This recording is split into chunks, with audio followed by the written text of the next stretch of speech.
plus and do this one.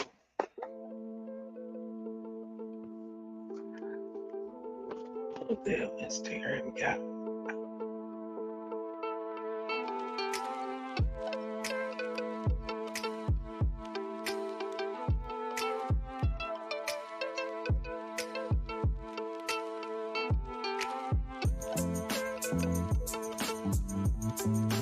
There it is.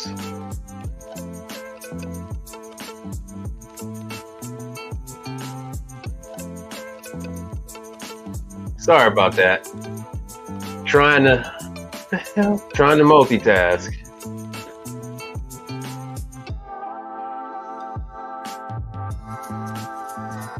Oh, what the hell is going on with Instagram? That Instagram.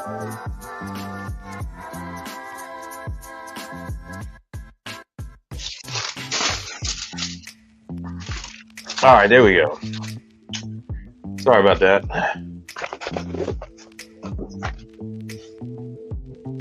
What the hell?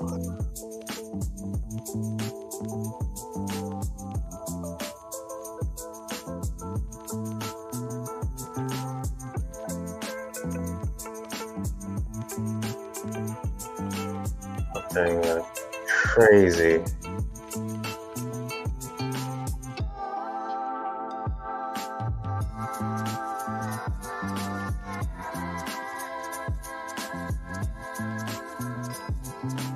One second. Damn. I had. There we go.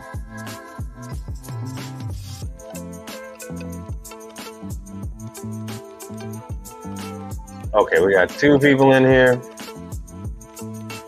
What the hell? Let me just remove it.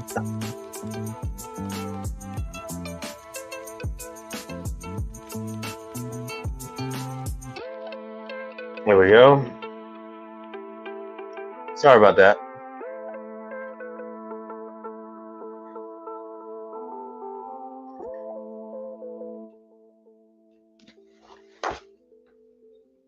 Six days in the other link. 6 days. Yeah, sorry about that. Trying to. I can go mobile on StreamYard. And 6 views. Oh, okay, 6 views. Yeah, I was trying to have everything set up like Kevin Samuels used to have it, and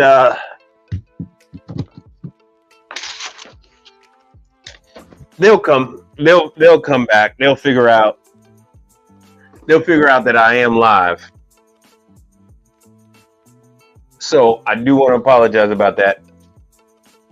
Once I started the live on the phone, I was trying to figure out how I can transition because it started giving me echo and feedback. But that's all right. This still gives me time because I was out and about, and I didn't want to do the RPK KS. So I was trying not to do the stream on the phone. If I do the stream on the phone, it's a very limited stream. I won't be able to take you along with me on a lot of the stuff online. Let me see what the hell I got here. All right, cool. So anyway, so while we're waiting on people to come in, I am going to try to edit. I'm going to try to edit this email I got. And let me see. How's the sound, everybody? Am I blurred out or is it nice and clear? Let me see what I can do here with the sound.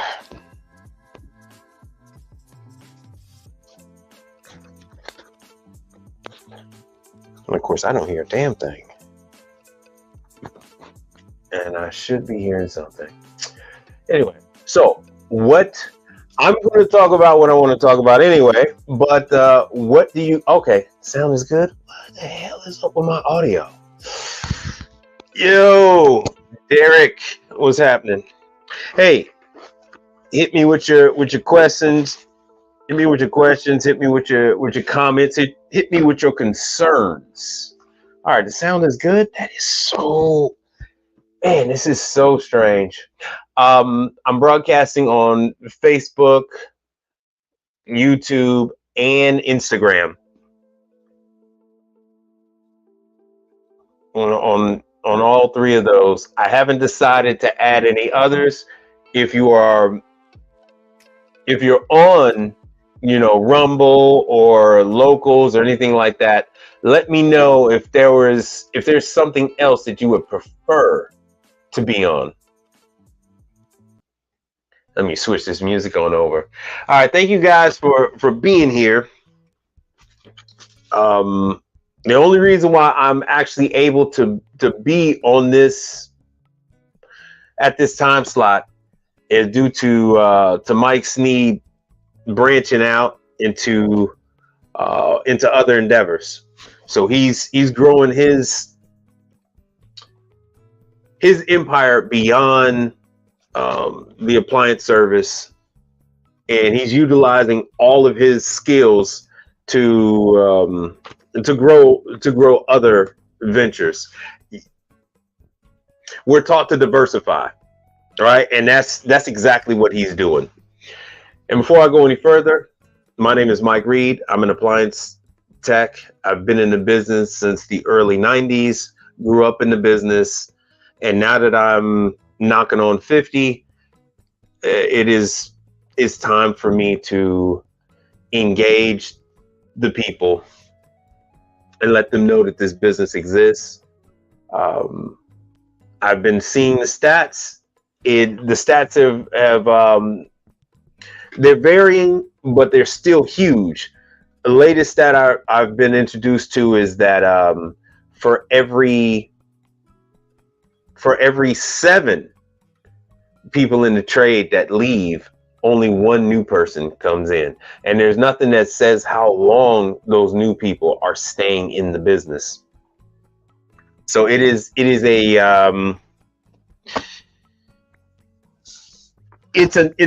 going to be a couple of decades before we even begin to catch up with what the industry is going to need. The industry has added robotics. I don't know if you guys have noticed. This is nothing new. We've had robotics in the appliance industry, and I don't know Miso Robotics. I don't know if have you guys ever seen me bring this up before? And this is not something I actually would just want to talk about. I just so happened to, it just hit me just now to talk about it. But we have robotics in this industry. This is Miso, and I've talked about this in earlier videos. I don't know if you guys seen. It doesn't matter what brand. It doesn't matter what brand. Even a Chinese brand called Atosa has gotten involved with this, and they have a kit out. I'm calling it kit. It's not really called a kit, but they have a kit out that is their own set of robotics, where the arm, such as you see here, is going in there, and it is working the fry station, for lack of a better term. So they have it to work the fry station, and then they have another one. This is branded. This is Flippy is an actual brand, like Kleenex, like Freon is a brand. There is a brand out there called Flippy where it's actually working the griddle. So we're not limited. By the time we even begin to catch up with the number of technicians that's even going to scratch the surface of what we need, you still have to address the robotics involved in it. So no longer will you have to tell the fry chef to move over because you have to work. You can also replace servos on the robotics. You'll also need to update firmware, all that kind of recalibrate the robotics, all of that fun stuff. So some of you had mentioned earlier where you like, oh yeah, I want to work on the cash registers and stuff. Like, no, you will not work on the cash registers. What you will end up working on is the robotics of it all. Let me give you guys the link. How many people have heard of this one, especially the miso? What the hell? The smart mic is there. Huh. Oh man, growing pains. No comment, huh? No comment. All right. Let me drop the link let me put in this information from Miso Robotics.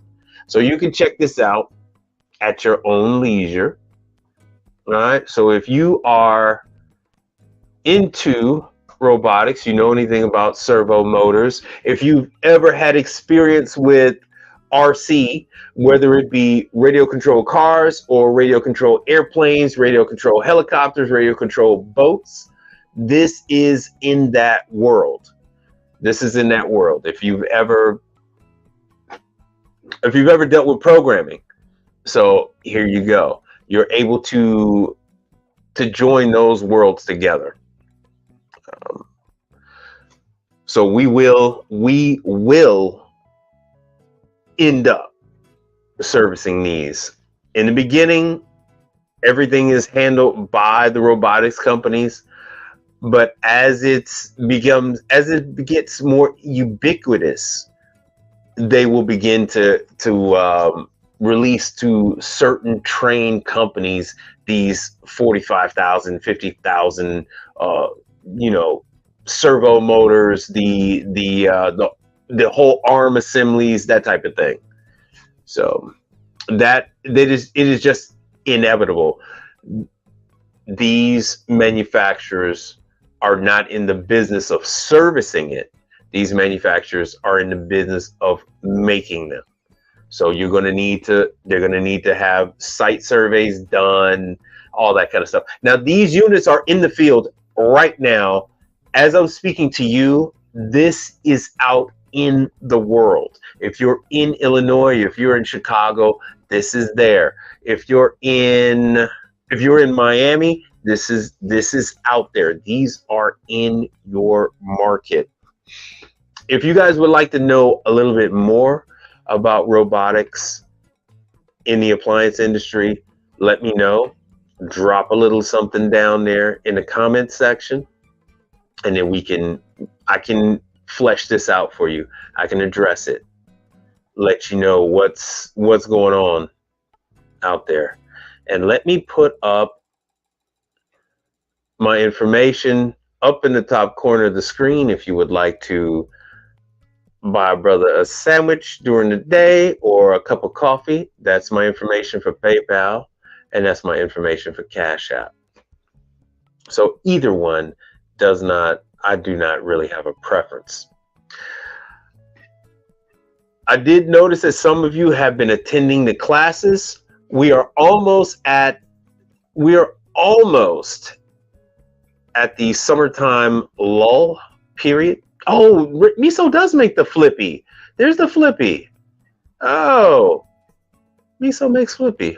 Anyway, so we are almost at the summertime lull. Flippy fits over existing fryers, exhaust hoods, and holding areas. No changes to restaurant footprint or workflows are needed. The Universal and Specialty Basket Assembly installs on either side of the frame depending on the restaurant workflow. Auto bins and specialty baskets support. I'm going to leave this playing while I go ahead and look up some other stuff. Safety barrier is attached. Yo, what's happening? Riddick, what's going on? Staff cook food from the dispenser with a single tap. Yeah, I'm going to address some of the training that's going on in the industry before we hit the summertime lull. Flippy's auto bins and specialty baskets allow staff to fry nearly any other type of food. Now, they have this for burgers, they have this for fries, so for the griddle, they have this for the griddle, they have this for the fries. They've had this now, I want to say almost 10 years. They've had this when it comes to the soft serve side of the business, and they've had this for a number of years when it comes to the coffee side.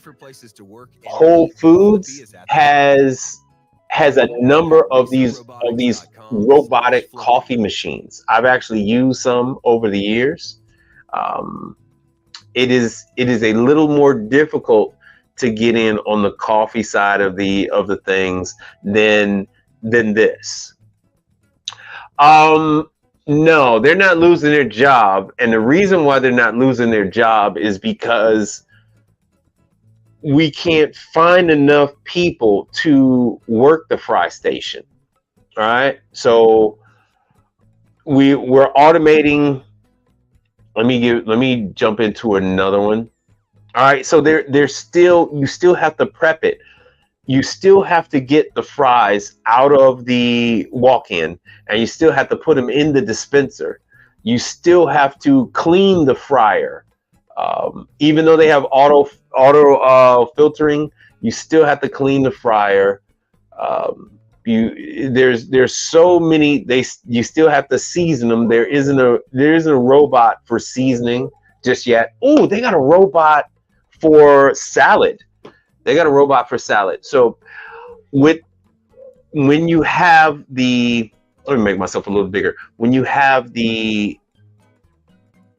your costs going as a business owner, when you have your costs going up for labor, you inevitably will have more machines in the workplace.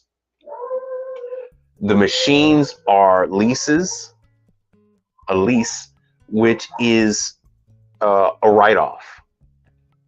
The actual location will not own these robots. So this is all going to be, and it's all proprietary. Hell yeah. And the fry station is hot. The fry station is hotter than I don't know what. So Akron Zippy, it's hot. So this is it. So Miami Appliance, the maintenance equation is such where it is taken out of the employee's hands. It is taken out of the owner's hands of that location. It is now back where it should be with the manufacturers. So, and I don't know why this one popped into my head today. Oh, let me get rid of that. I don't know why that popped into my head today. I was just looking up stuff and I came up to it. All right, so what is this? What is W? Because I can't copy and paste these model numbers. All right, how do I go about supplying a new appliance to a facilities management company? Is it something I have to pay for outright? I don't understand what you mean by that. And what is this model number 2? Is that what is that 2? I don't know what a WTRC S, so whatever it is 36 inches. I don't know what that is. And all of that is going to be, all of that depends on the what company you're dealing with. So let me see here what we got here. What is a that's a beverage air. All right, let's see here. Let me show this. So this is a beverage air, whatever the hell this is. Chef base, I guess that is. So it appears to be a beverage air chef base. So once again, these things are not for you to discuss with me. These things are for you to discuss with the client. To discuss this with me is irrelevant, right? Yeah. So that for you to discuss this with me is irrelevant. I have zero to do with the equation. As a business, which is what you are, as a business, you must communicate with all parties involved. So your original question is how do you go about supplying a new appliance to a facilities management company? Is it something you have to pay for outright? And what do you mean? Is it something you? I guess you're saying. Do you have to buy it and then get paid for it? But of course, right? If I'm understanding this correctly, if I'm understanding this correctly, you are stating that you would like to, because first of all, you're saying you want to supply it. So if you are going to supply it, you need to purchase it. If the location is going to supply it, then you wouldn't be supplying it. If the management company is going to supply it, then you wouldn't be supplying it. So according to your wording, you're going to buy it. You're going to deliver it. So I'm mentioning it in this way because each and everything I'm mentioning is a charge. For you to supply this, you're going to give them cost on this item. Once you give them cost on it, you need to give them cost for delivery. You need to give them cost for removal of the old one. You need to give them cost for installation of the new one. And then you can also give them costs on disposal. So what you got to realize is all of these things are contracts. So for you to discuss this with me, this is really nonsense. This is something you need to discuss with whatever management company has that contract. Sometimes they are actually getting these units directly from Beverage Air. So you wouldn't be able to, let me see what price this is. You wouldn't even be able to touch it. Like I'll give you an example, Starbucks, right? So this is retailing for $5,000. So when I deal with Starbucks, Starbucks buys the appliances directly from the manufacturer at a price I couldn't even touch. They get it from the manufacturer at a price my distributor can't even touch, right? So they get it lower than them because they're buying so much all across the nation. So usually you're not even going to be considered when it comes to that, especially if they're a company large enough to hire a facilities management company. They're usually going to get it, and they're going to get it delivered. And if anything, they would need you to dispose of the old one. So those are all things that you're going to want to discuss with that management company. It's not something that you and I are going to talk about. And so you're just going to charge them accordingly. You know what I'm saying? So you just have to go with this is what you all need to understand is this is extremely common for a client. It's extremely common for a client to replace a piece of equipment.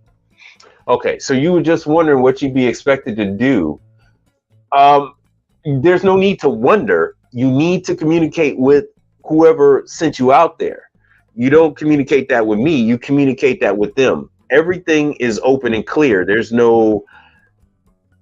should be nothing that is unknown. So you just talk to them. All right, but if you're understanding me correctly, it's about it's not about what you decide. It's about what they have going on. Oh, Summit is not a facilities management company. Oh, hell. Summit is not a facilities management company. All right. Summit is out of New Jersey. If this is who you're talking about, is this the Summit? Put down what number that you have for Summit. Let me tell you a little bit something about Summit. Summit is out of New Jersey. I typically don't do business with companies out of New Jersey or New York. That is a no-no. Right? So Summit has as commercial. I believe this is actually owned by a woman. Let me see if I could find her father had a company that she actually grew. They used to, Summit is the same people as Mr. Appliance, just so you know. Let me see if I could find. See, now they got Summit Commercial, and Summit is their brand, but they actually sell, because they're a distributor, so they'll actually sell other products from different manufacturers. So Bronx, New York. Are you dealing with Summit out of New York? So you must talk to not the manufacturer, but whoever you're doing business with, you have to talk to them. So hashing this out between me and you is irrelevant. Hashing this out between me and you is a waste of time. You need to get on the phone with them. And this stands for now and for until your last day in business. You're always going to communicate with the company you're dealing with. Always. So yeah, Summit has always been involved. Summit is Felix Storch, who also was doing the phone service where they would actually send you calls. Yeah.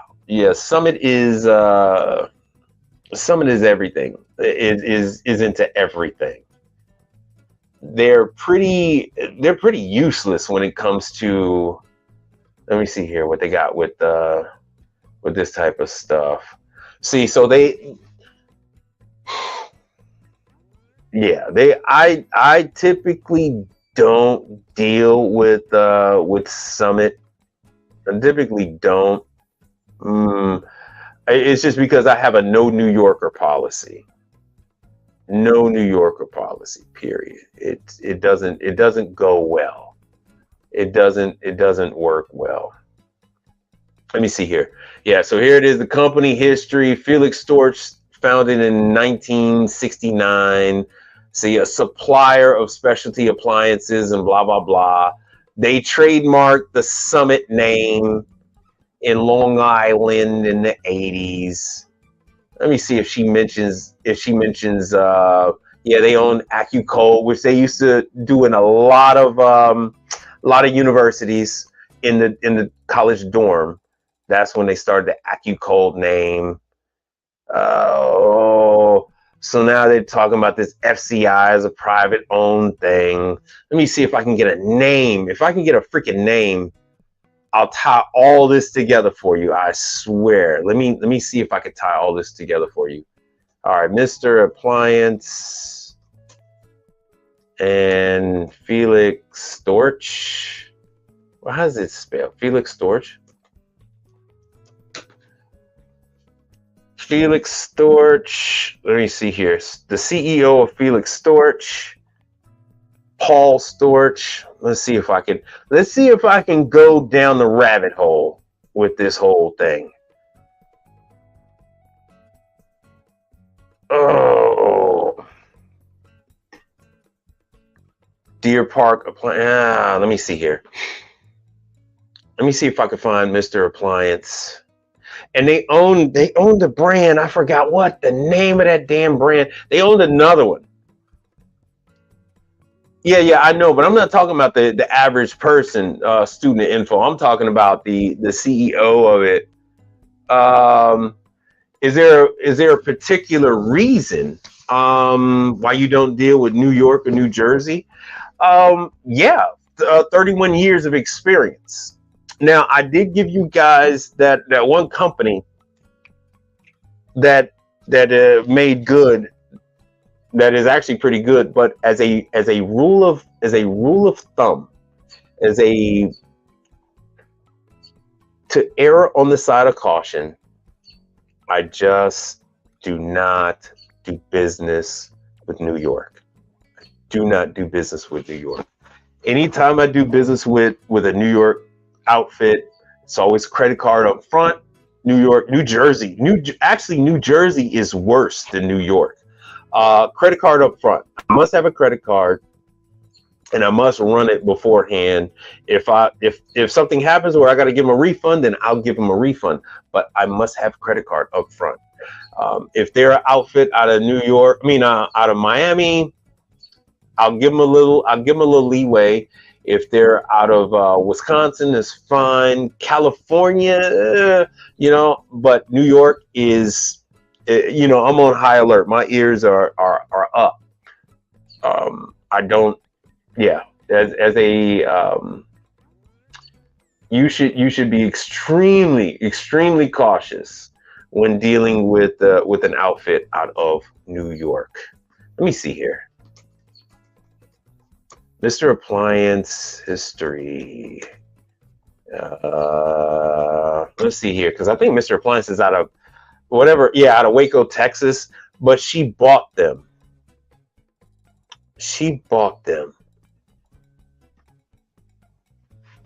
So anyway,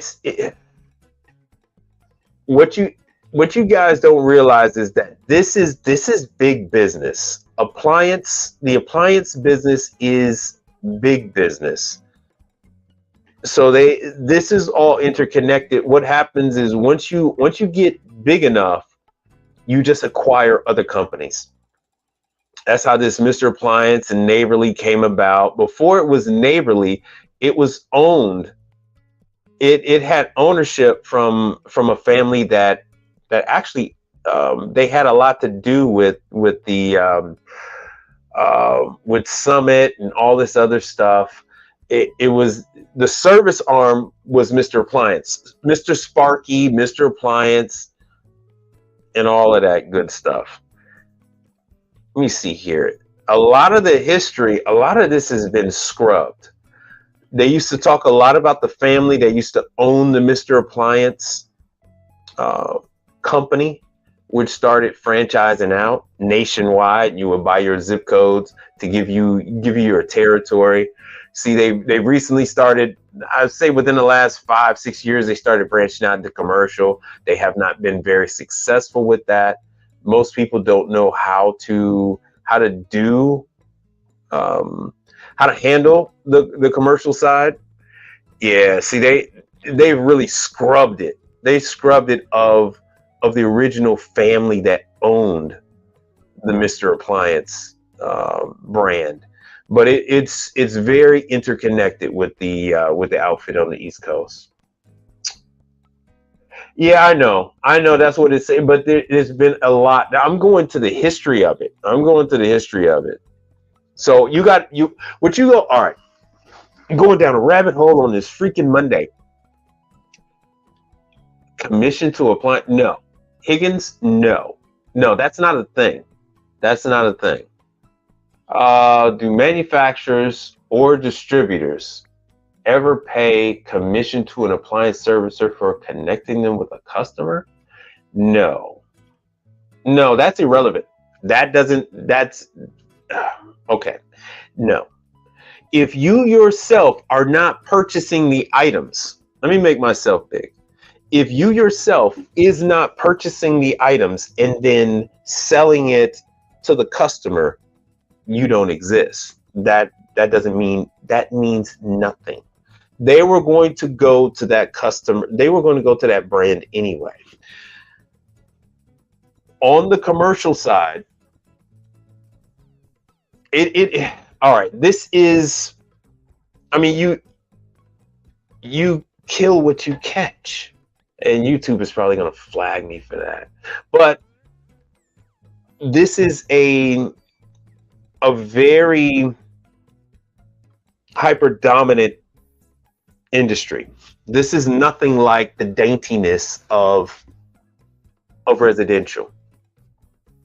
This is highly this is business on a higher level. This is a lot of money on each and every transaction. You're talking about selling things that are, thousands of dollars, tens of thousands of dollars. Even something as simple as filtration can be $1 million account when you consider if you're going to outfit entire facilities and you're going to change the filters and do that stuff on a quarterly basis. All of this stuff is $1 million. When you guys see me go and take care of something like a Salad and Go, that was me managing a $9 million sale, right? So each and every location has 3 Isomatic units. And so let's see here.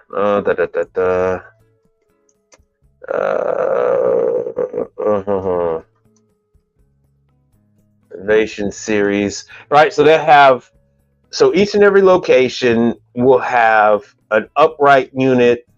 Yeah, you guys can see it. Upright unit with a bin such as this. So we'll say that that's 4,800. So we'll chalk it up to $5,000.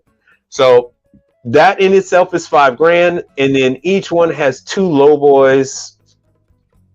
Isomatic. Let's see here. They're not really under counter, but we're going to do that. Right. So each one is going to have two more that are going to be $3,000.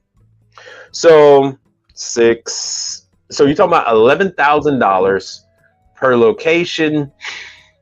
Let me see if you guys can see me. Right. So you're talking about $11,000 per location. Hell with it. Let me do the calculator here.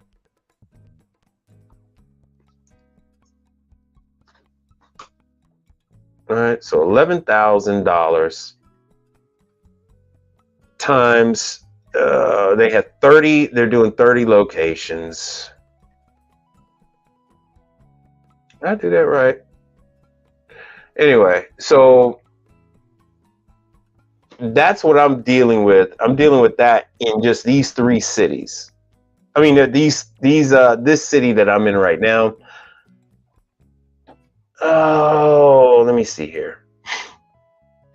Let me make that bigger. So I don't get any credit for that. Only thing that happens is I end up dealing with the repair. I get paid for that. Where the hell did I come up with that? Hold on one second. Yeah, 11,000. All right. Times 30 stores. Oh, okay. 330,000. So it was a 330,000 sale just in my market alone that I was responsible for. So I guess it was $9 million for all the different stores, right? So you're talking about a nice sale. 30 stores, $11,000 worth of ice machines each store, and I had all the stores here. So everything, anytime there was a problem, that was mine. Anytime they had a problem, that's when they would call me, and if they would threaten to leave, that's what Isomatic would lose if they weren't happy with my service and they decided to switch over to Scotsman or Manitowoc, right? So these are things that it's a whole lot different than the residential side. You're talking about a whole lot more money.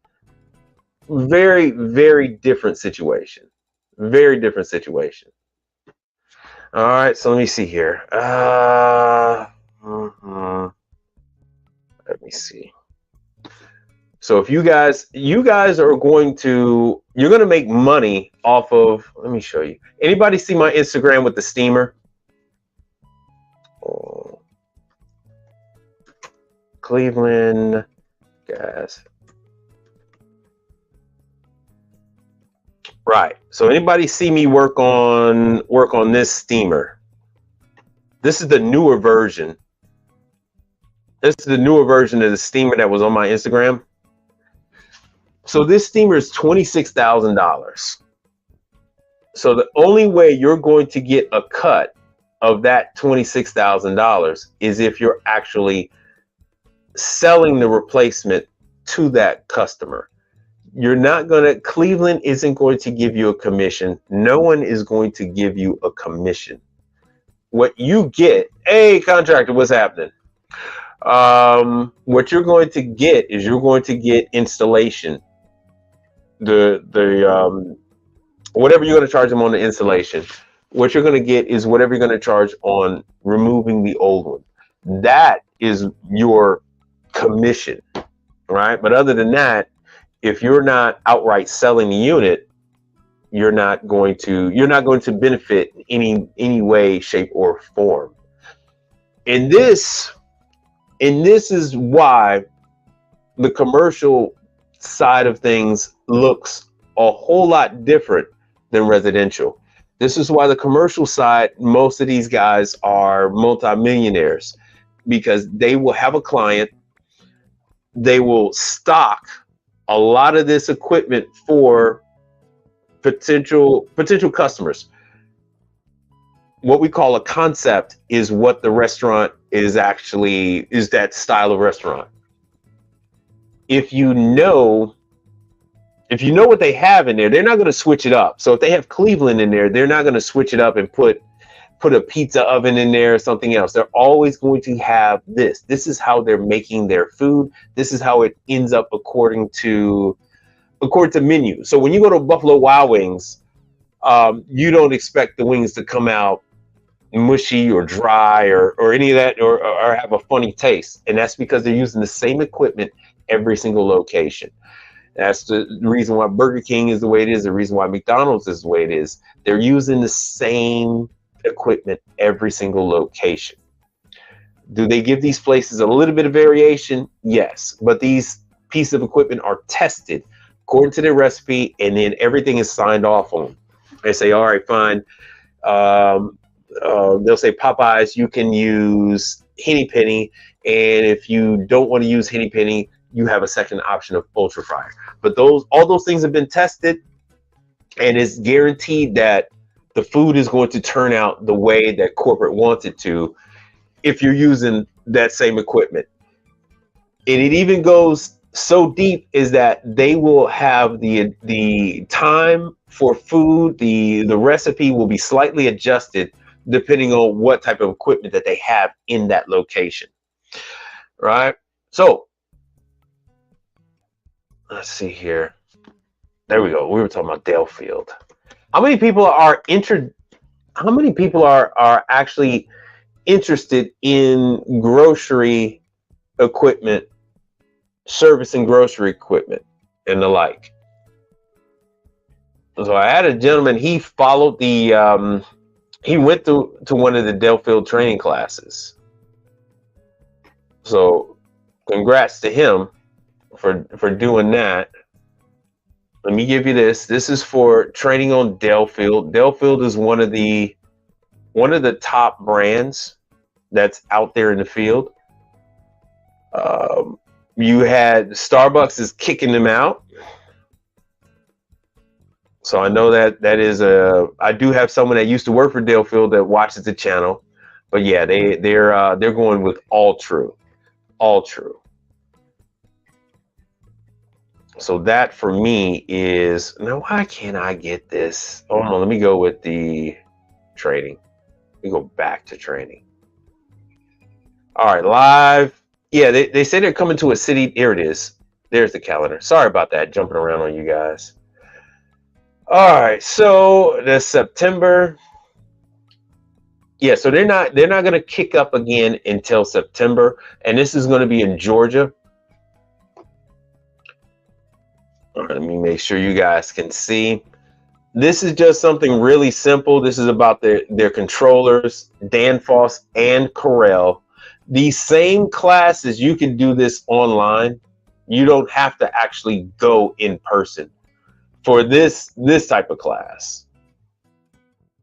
Let me see here where the other one is. There's on-site San Antonio. So they're going to pick up in the fall. All right, so this is Dalefield. They're going to pick up in the fall. On-site training. They're going to cover the controls and the R290.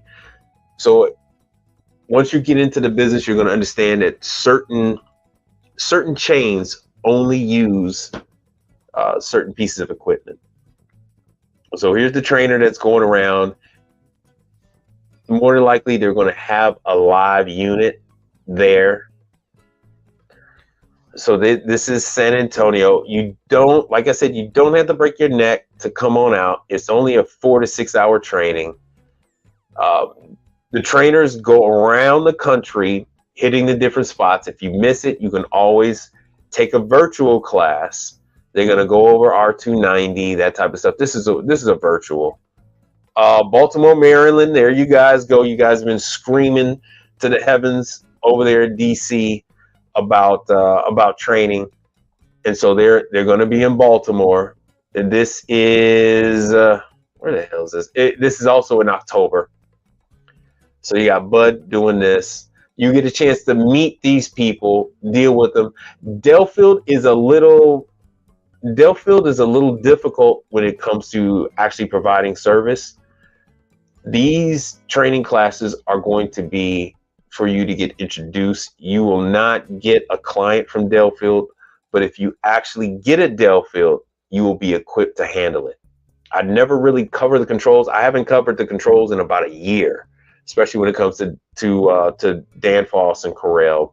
If you guys have seen me at Nomar Supply, you see that he has a number of controllers. These analog controllers are out of there.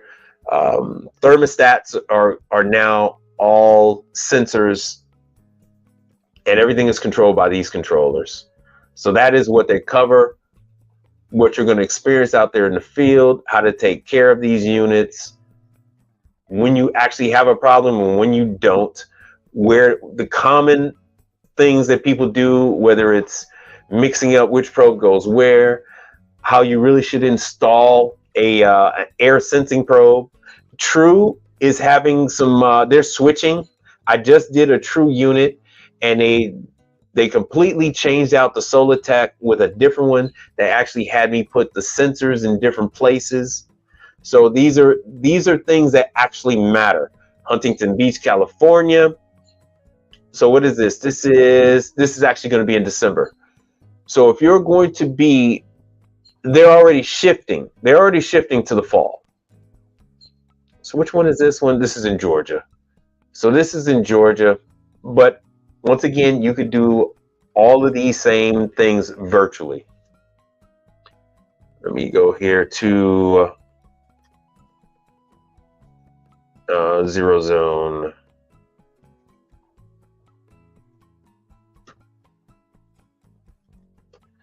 Now, Zero Zone is having their training. Zero Zone and the others in the grocery industry, they're still doing their stuff. Typically, it's every month. Let me see here. So once again, put a 1 in the chat if this is something that you're into, or actually wanting to branch out from the regular commercial, going more into, there we go, Sense Support, into the grocery side of things, because yeah, grocery is going old school. They're going with the CO2.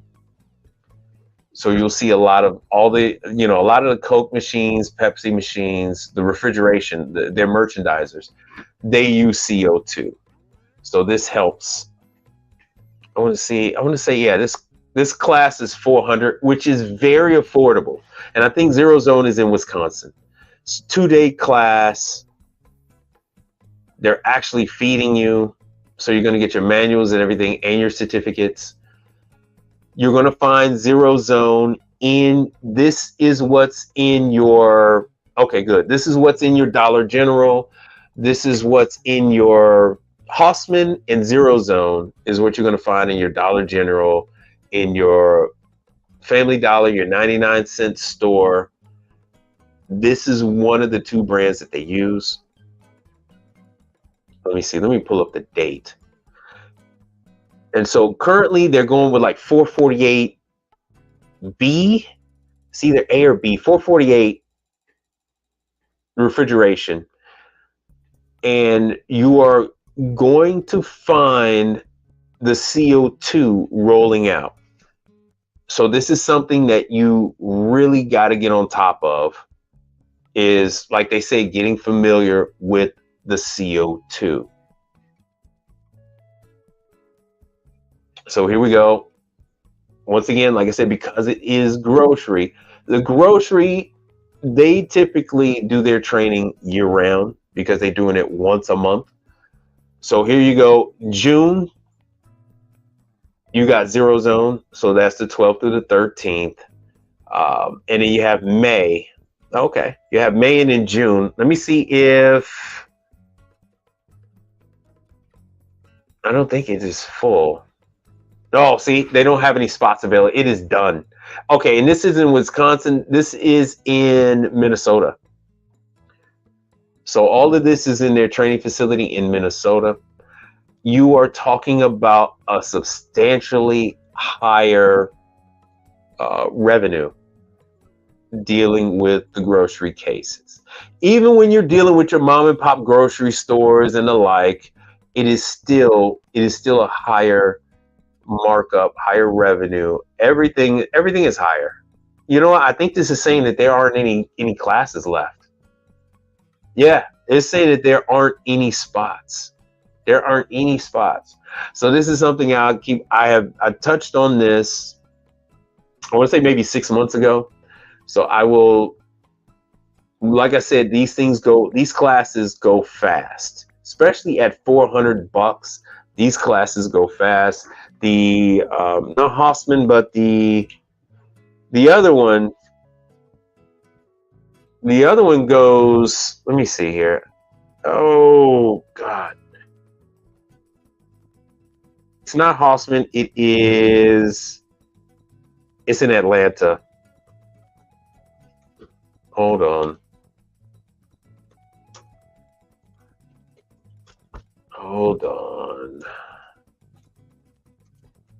I'm doing this to jog my memory.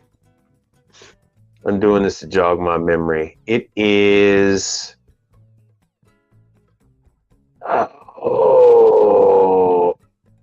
Hold on.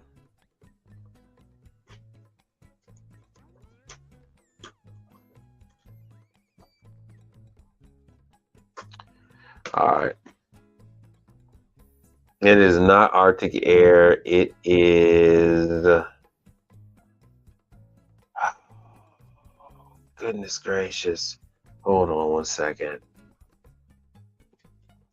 Walk-in refrigeration training. It should come up. Or maybe I'll start with Hossman and then we'll go there. Heatcraft. There we go. All right. So Heatcraft class is typically more. It's about double. Heatcraft class is. Yeah, I know. All right. So that is the good thing. Yes. Zero Zone has racks, but when you're in Family Dollar, when you're in Dollar General, those are not racks. Those are the units that are mounted above the those are the units that are mounted right above the refrigeration case, right around the freezer case. So all right, so we're gonna do browse training. I guess that's Brother Charles called me. I think he sold another ice machine. I think he sold one. So yeah, they are also doing their A2Ls. Let me see here. In class, this class is probably gone. What you guys are going to want to do is your basic refrigeration class from them, because this is going to go over the controllers, how to wire up these units, all of that fun stuff. Let me see here. Yeah, core 2-day class. This is a paid class. Let me see what it is. Oh, March. Yeah, that already passed. This already passed. Hold on 1 second. All right, this is this intelligent class. This is what I took locally. This is a much longer version of what I had. Oh yeah, they're not. CO2 class. This is what everybody's going to is a CO2. A lot of the classes are sold out. This is what's making it a little difficult. Because a lot of the classes are sold out. Let me see here. Okay, so you do have some in June.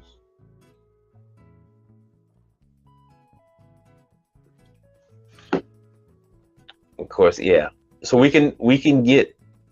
They want me to sign in, and if some of you all remember, I did have a little bit of a problem signing in. I actually had to sign up. For a whole new account.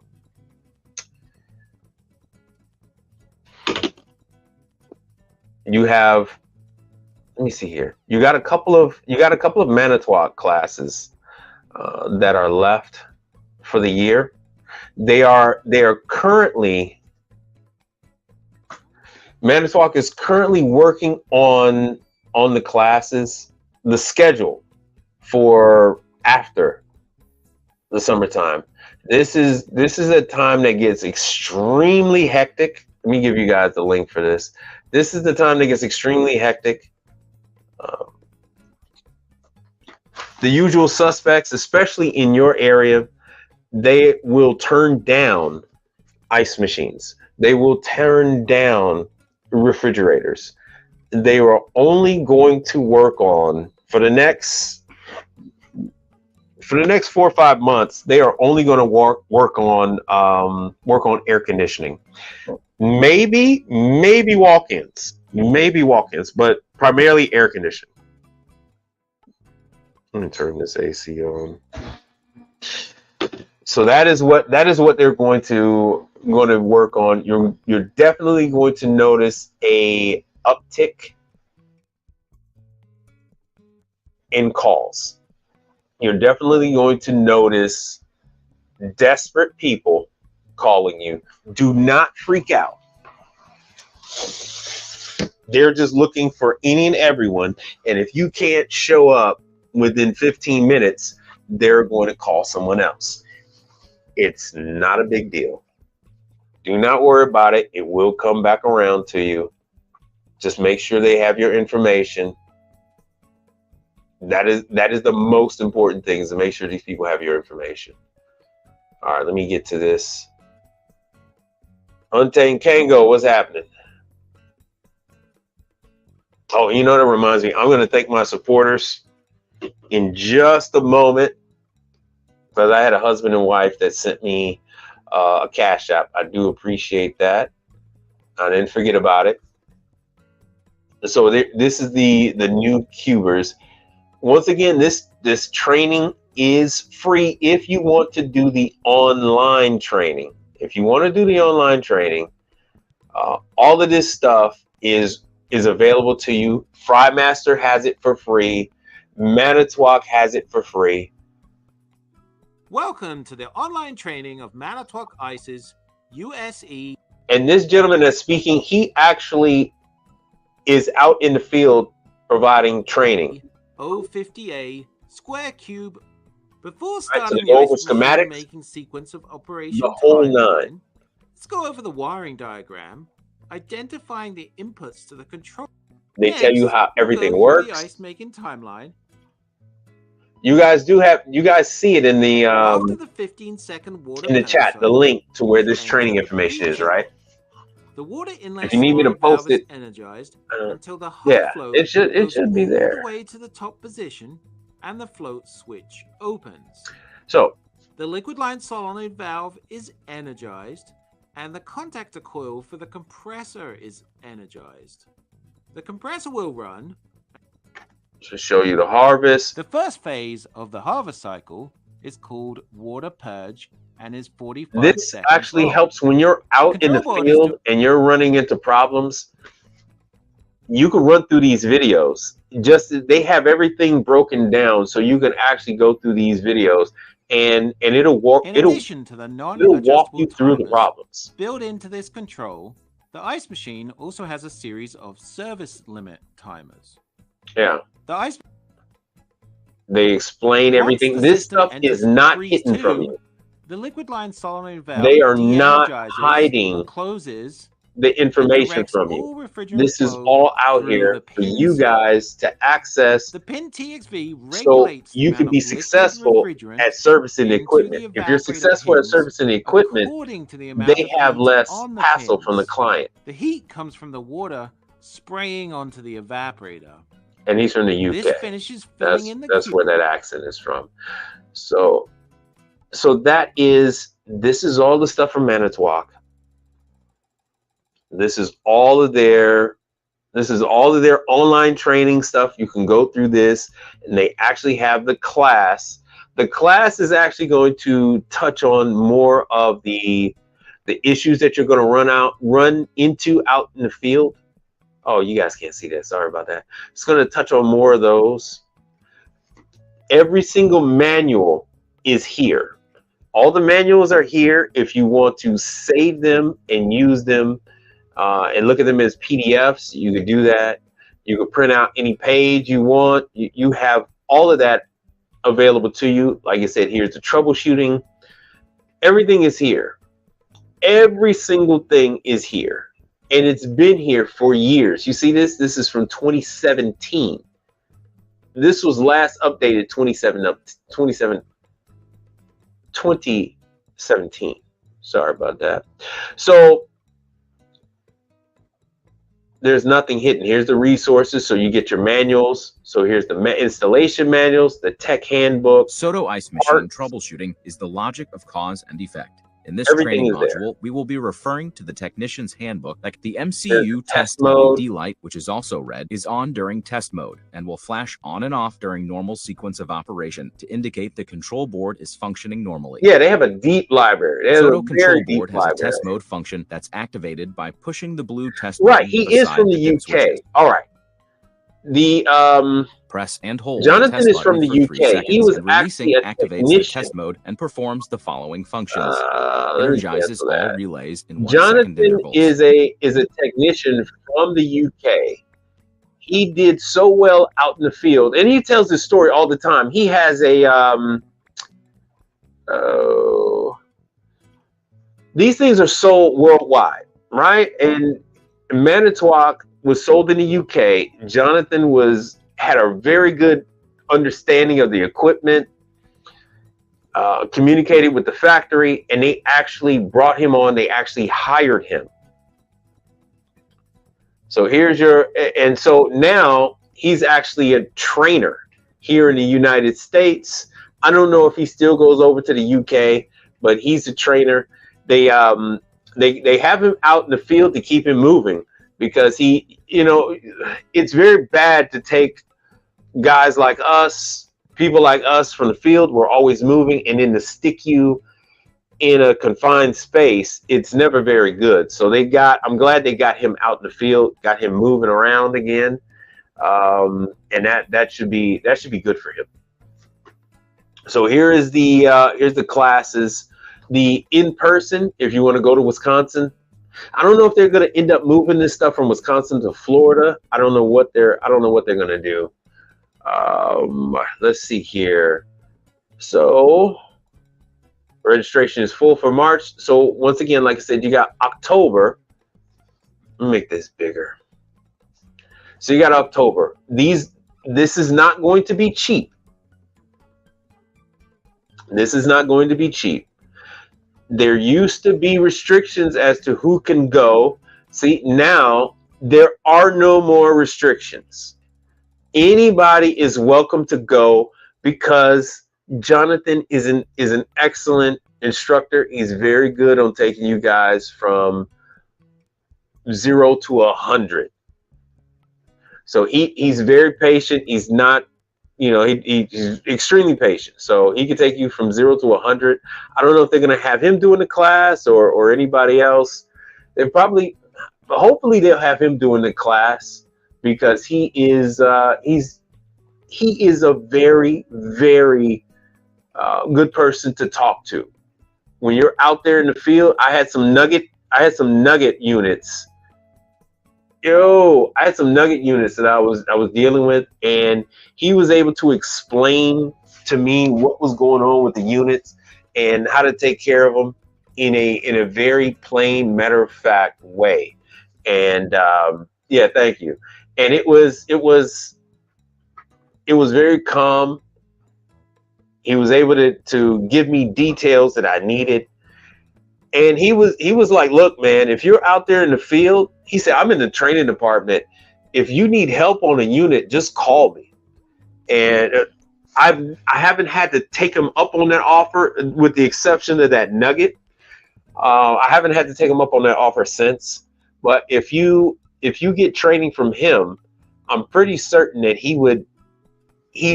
feels really connected with the people he comes in contact with, and he would go out of he would help you out. So you wouldn't have to actually go through the main 800 number and all that other jazz. He really likes solving problems. He really likes solving problems. So if you can get a training from him, that would be one of the best training you get. No shade on any of the other trainers, but he actually has a gift. He's got a gift for it. So, like I said before, all they're talking about is they want you to at least have some experience with the equipment. So they want you to try the online training classes, but there is they don't have any prerequisites anymore. It's very expensive for them to change all the printed documentation, so they've left that alone. So it says all kind of requirements on the back of books and manuals and stuff like that, but they've since done away with that. It is a 4.5-day class. Like I said here, it is hands-on. 20. Oh, it's 20. It went from 10 to 25. So now it's 25 ice machines, because they do have these new ones, the square and the sphere and all that other jazz. So there are malfunctioning machines that you will have to fix, and they're going to go out over that. So this is something where you will need to contact Manitowoc, which is now owned by Pentair, the filter company. So they purchased Manitowoc.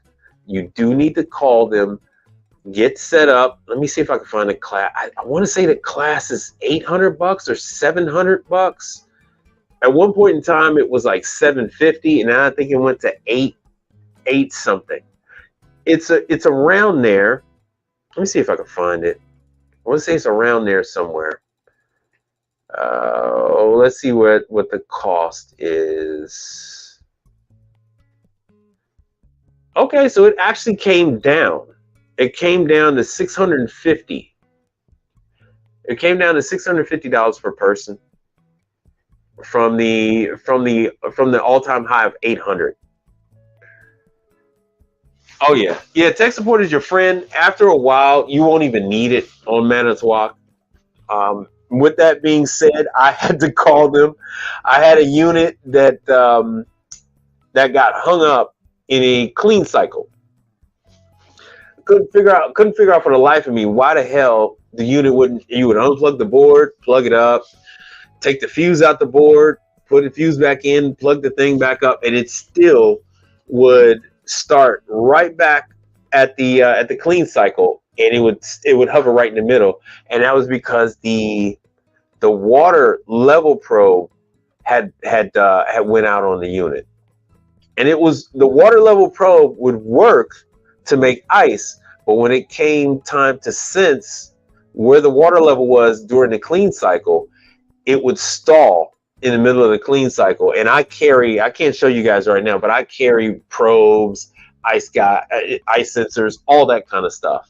So I went over there and I called tech support. They called me back. They had me go into the display.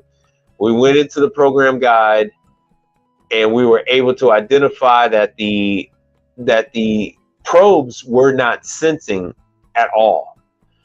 And so he said, yeah, I needed new probes. I already had one on me. I popped it in right then and there, and bam, sure enough, the damn thing continued on and then made ice. Let me see where the hell I am on this. So yeah, questions. I'm at this point in time, I'm actually going to thank the people that have contributed.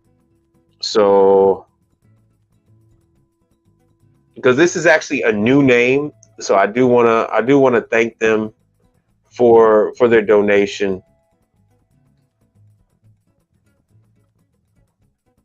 Okay, so this is for Derek and Melissa of Higgins Appliance, and I think, were they in here? So Higgins Appliance, yeah, there you go. So they've donated to the channel. Thank you very much, Derek and Melissa of Higgins Appliance Repair. So yeah, you guys are welcome to call me anytime you got a question. Feel free. All right, let me see here. Let me go back. Now, let me see here. Let me go into the.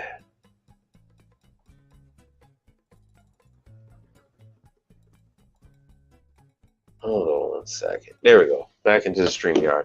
Sorry about that. I'm juggling a lot of stuff on this side. Let me go back to the Manitowoc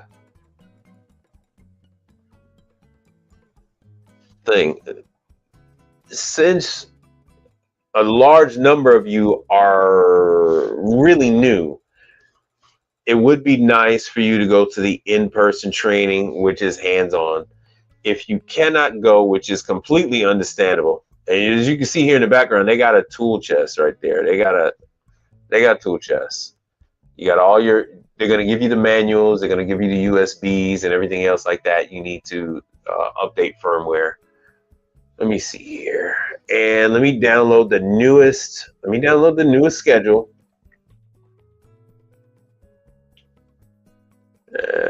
Let me put this on the main screen. Hold on 1 second. Let me go to YouTube videos and save it.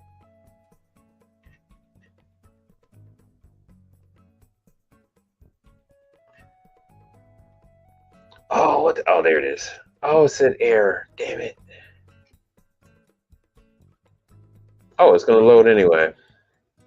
It is going to load anyway.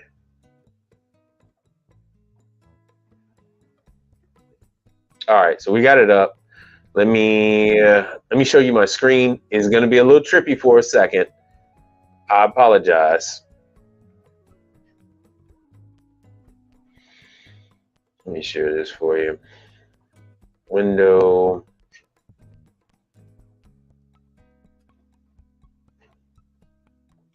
Let me share the damn screen. So now you're going to see what I'm seeing. This is Manitowoc training. It does stop. So we're still at 23, 24, April. Let's see here. April. What is today's date? Oh, so we're at the end of April. Oh, there's still some classes tomorrow. Wow, quite a few actually. All right, so this is Jonathan Bailey. That's who was speaking. That's who had the British accent. And he's in Canada. So they're doing Canada, Vermont, Memphis. All right, so there's a couple of people that watch me from Memphis. So Memphis is tomorrow. So you're going to want to talk to B&G Distribution over there in Memphis. Now, next month, let's see where these guys are going to be. Oh, they're going to be in Albany, New York, Canada. Yeah, I do have some people watching me from Canada. I don't know where Kamloops is. In Nashville. So your New York is through URI. So if you started your account with URI, if you go into your local URI, they're going to have this stuff. This really caught URI off guard, especially when I told them, especially when I told the guys at URI that they're going to be hosting Manitowoc classes. They thought I was crazy. So URI, you're going to want to contact URI to see if they have room for you. If you're upstate, Kamloops, that's Bob Graham is hosting that one, and that's through Diamond Ice. And whoever BG Distribution, right? So that's still, so they're going from Memphis to Nashville. And then who's going to be in Oswego, New York? So that's going to be George. Once again, this is URI. That's okay. So your contact is actually going to be your rep, because you're supposed to be able to buy. Let me see if I can do this. Let me see what else you guys got going on. You're supposed to be able to buy this stuff from URI. Let me know if that is the case. If it is not the case, let me know either way. And you know what? I am not subscribed to myself, so I can't even find myself. So you're going to want to contact URI if you're in New York, if that's in your area. See if this is short notice. And as you can see, there's nothing else. So this is the end. This is the end of the season. It's not going to pick up again until after the summer. When the fall starts, when the temperature drops, is when you are going to see. Let me see. When the temperature drops, oh good. When the temperature drops is when you're going to see the schedules kick back up. And you know what? While I'm doing this, let me share the screen. Let me go to Hoshizaki. Oh, let me see here. Probably. Let me switch this to Hoshizaki. I do not know if Follett is going to start their in-person classes again. I do suggest you at least take one Follett class in your career. Take one class. They're going to give you, or at least they used to. They used to give you this phone book, which is their tech guide. They give you this phone book that has everything. It has all the schematics, has the part breakdown, everything you need on their equipment. That's what they have. Let's see here. That is what they have with Follett. So Follett has refrigeration. They have ice machines. They're heavy in the medical side of things. You're going to find Follett in, ooh, good, I can do this. You're going to find Follett in some of your Sam's Club. They're switching over. So Sam's Club is bouncing back and forth between Follett and Manitowoc, between Follett and Scotsman. I've seen Follett's in the Dave's Hot Chicken. Is that what it is?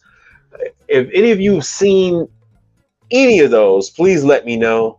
If you've seen those videos, put a 1 in the chat if you've seen those videos where I've covered Dave's Hot Chicken. So those locations are using Follett, the Ice Ride system. If you Follett is an option for Chick-fil-A.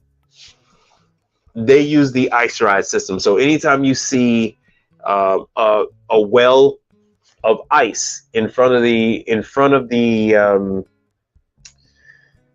cashier or the person that's at the register, they're using the Ice Ride system. So the ice gets pushed into a bucket, a little holding area right there in front of them, and they're able to scoop the ice right there in front of you. So when you see that, they're using the Ice Ride system. So it's just a little small tube, and that ice gets pushed through the tube and dropped into the bin. So and everything works fine until it doesn't. So, and that's all I got to say about that. But when it works phenomenal. It must stay clean, and that's where a lot of things get lost in translation. So April, all right, May. So Hoshizaki is going south of the border. So all of you in Puerto Rico,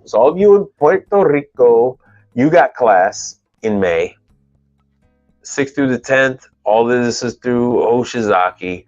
I don't know if they're going to be in Jamaica. I don't see Jamaica there. Dominican Republic, you got class in June. Peru, Chile, Cancun, you got class in July. Mexico City, you got August. Cancun, you got September. And then here you go, Baltimore, Maryland. So Silver Eagle Distribution is doing class, Baltimore, Maryland. Enough of you have been screaming about class in Baltimore. There's no information there. You're going to have to contact Silver Eagle. Silver Eagle I mentioned this to you guys. Let me go to this. Let me show you who Silver Eagle is.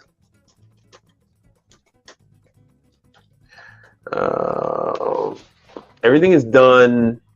See, we have our Silver Eagle here. So there's Silver Eagle here. They brew.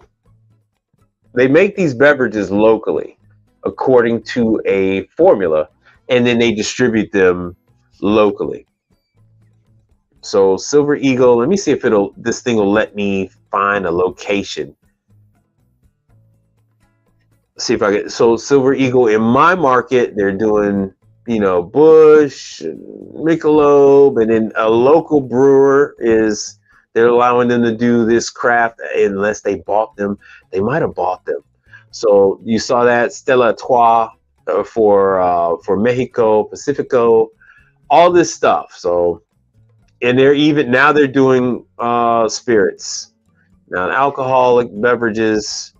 Let me see if I can switch this. All right, Silver Eagle distribution. Let's see here. Let's see if I can do Florida. Nah, the damn thing keeps bringing me back to. It keeps bringing me back to Houston. It looks like, hold on, it looks like I might be able to get Florida. I would have to take off my. No, this is public accountants. I'd have to take off my location to even attempt to get that kind of thing. So you guys have been really quiet. I'm gonna shift this. We've covered Manitowoc. We've covered Manitowoc. So you see that it's not gonna kick up again until the fall. Manitowoc, Hoshizaki, and let me see what we do here about Follett. Once again, I've talked about Follett. I do have quite a few new people that have been introduced to me. So let me see here. Let me see what we got here.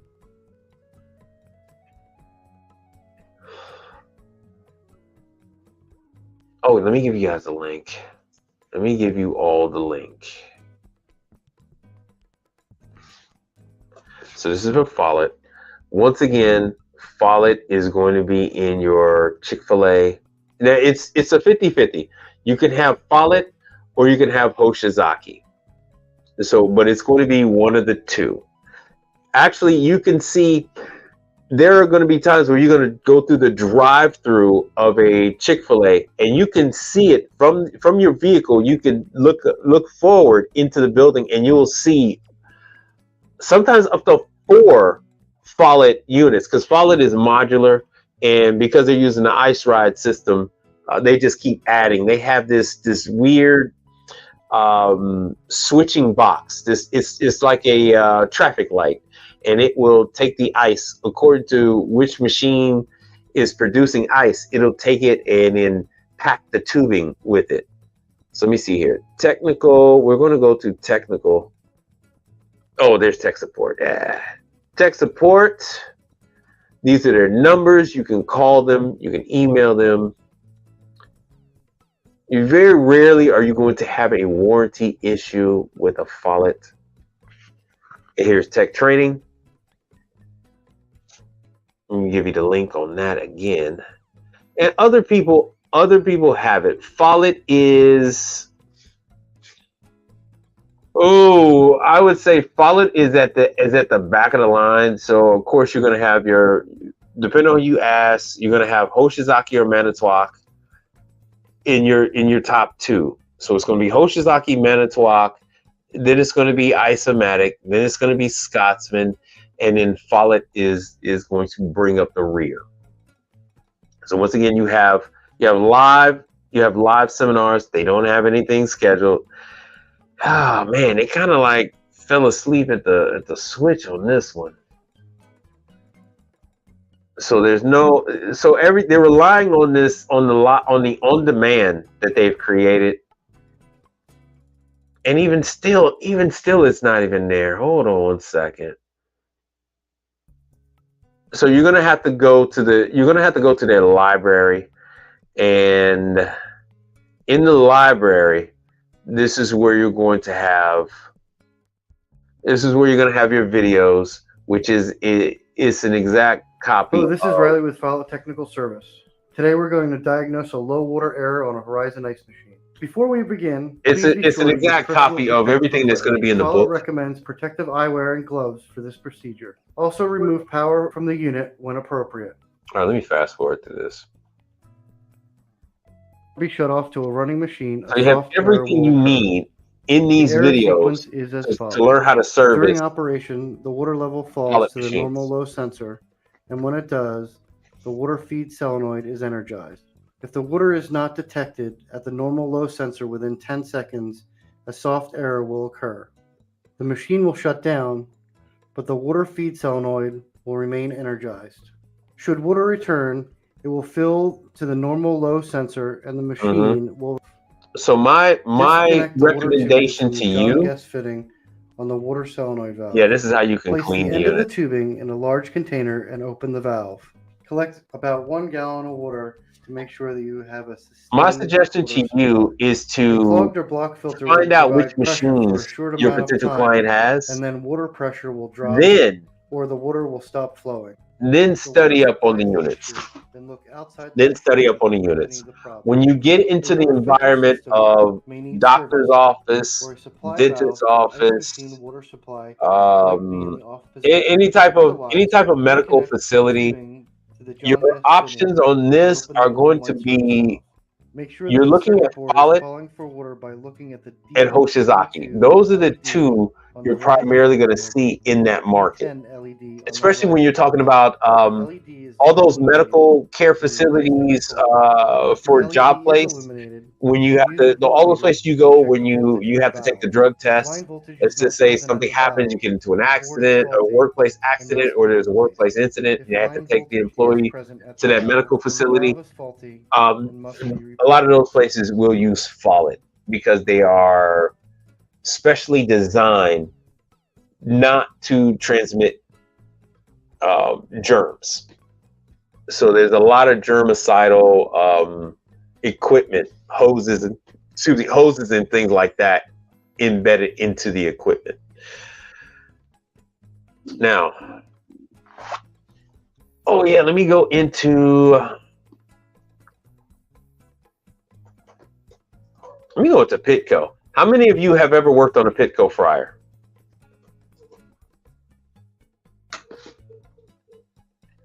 Oh, no. Damn it. Hold on.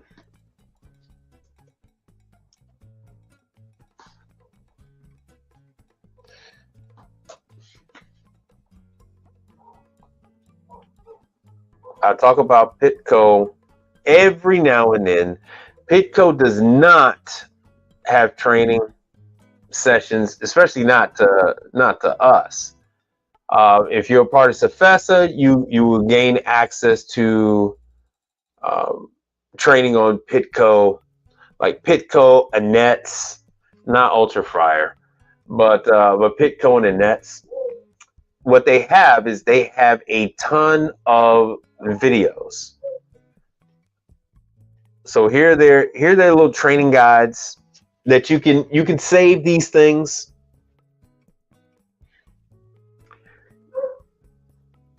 To go over them whenever you're in need. Pitco is one of these. Oh, you guys can't see it. Pitco is one of these manufacturers that do not feel the need to educate people on it. They will typically train your Parkstown employees. They will train your Tech 24 employees, your Smart Care employees, and outside of that, it is they're not really going to do much with that. So here are your videos, and this is a top brand. They will not sign you up. You will not get work directed to you from them. It's not that kind of party. All right, so I'm sharing this one. It's not that kind of party. So let me see here, promo videos. We want the tech service videos. They are moving away from this ROV controller. They are going with a much different display. Everybody is going with a different display. I'll just give you an example of what kind of videos you're looking at. But this will apply to other brands. Hello, and welcome to this Pitco training video. These videos In this are video, we extremely will old. review how to remove and install the pilot assembly on the Pitco reduced oil volume gas fryers. Let me see if any are you familiar with Pitco? Have you even heard of it First, before? cut and remove the zip ties holding the FlameSense wire. Like I said, Pitco is in your Five Guys. Every single Five Guys uses Pitco exclusively. There is no backup brand. Carefully remove the ignition Not like they wire use boot from the pilot Frymaster or assembly something like and that. position it out of the way. So, matter of fact, I was working on a Pitco today. So in this Pitco, it actually has There are two a screws bad that high hold the limit, pilot assembly to the front of and the it fry is chamber. a simple. One of the screws It is also a simple attaches the ground fryer. wire. Be careful not to damage the ground wire when removing the pilot Let me assembly. see if I have any of that information. So once again, here The pilot is assembly here's consists the of the link pilot tube and flame hoods, for that. the flame sensing rod, And Higgins spark Appliance, rod. if you're in there, put a 1 in the chat if you're still here. and the pilot orifice, which is located inside this fitting. If either the spark wire, flame sense wire, or ground wire need to be changed, So all of this you is will here. need to gain access to the ignition module. There is another So all of that is there. They go over. This is when you're only going to have a board when you start to get into some of the digital ones. When you get it, the Solstice fryer has a board on it, and you will need to know what these lights are. So if you ever work in a Five Guys, you are going to need to know what these lights are telling you. Let me see how long. It's a 5-minute video. So the videos are not long. They do have tech support, but tech support is not too helpful. Oh, good. All right, I'm glad you're there. I am glad you're there. So I didn't know that was you guys until I looked at the message on that donation. I do appreciate you very much. So you're still looking for Ice Machine class. So too watchful. What area of the country are you in? What state?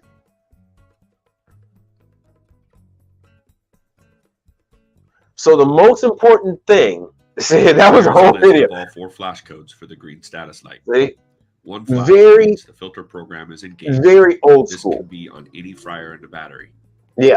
2 flashes Very, means very the old fryer school. in the battery is engaged in an automatic top off. So that is going to come in handy. Let me see. Velvet Taco is using Frymaster. So I guess I could talk about Velvet Taco. Velvet Taco is using one of the management companies I've told you about. Branded Group. I think Velvet Taco is using Branded Group. Oh, Velvet Taco. Let me see if I can find Velvet Taco elsewhere. Let me see if I can find Velvet Taco. And let me see how far. Let me see how far Velvet Taco is reaching. They are mentioning it in the trade, the industry trade. I did pick up a new magazine today. All the magazines are coming out. Actually, they're coming out, daily. So Velvet Taco is in Florida. There you go. So Miami, and then of course Fort Lauderdale. Let me see what else. So yeah, that's where I used to be. I didn't do commercial down there. Of course, in Chicago, probably gonna be Lincoln Park and some other stuff. There we go, Lincoln Park, and then what they're calling the near north. And then, okay, right there, the West Loop. Of course, they be in the West Loop. That is extremely trendy on Randolph Street. Oh, nice. On Randolph, right next to Sweet Greens. Okay, right next to Sweet Greens. Nightmare to park. Extremely. That is a nightmare to find a parking space over there. So let me see. Let me go even further west. I don't see any New York there. I understand that they are heading towards New York. So this is going to be, of course, they're here. So they're hitting. This is what you're going to find is there is a triangle. A lot of Texas, Florida, Chicago. What you're going to find is yeah, I know. What you're going to find? Oh yeah, Baton Rouge. Well, it's extremely hard for me to remember this kind of stuff. So you're going to have to forgive me. That there is a yeah. You don't have anything just yet. So a lot of people in the food service industry are involved with these 3 states. You're going to find that a lot of times the money is in Chicago, and then from Chicago they expand to Houston. From Chicago they expand to Miami, and a lot of the distribution, the headquarters, everything is really based in Chicago. And even if somebody even if somebody starts in Miami, they quickly go from Miami to Chicago because that's where their clientele is traveling back and forth to. So Miami, Chicago, and then later on, if they get the chance, they do Dallas or Houston.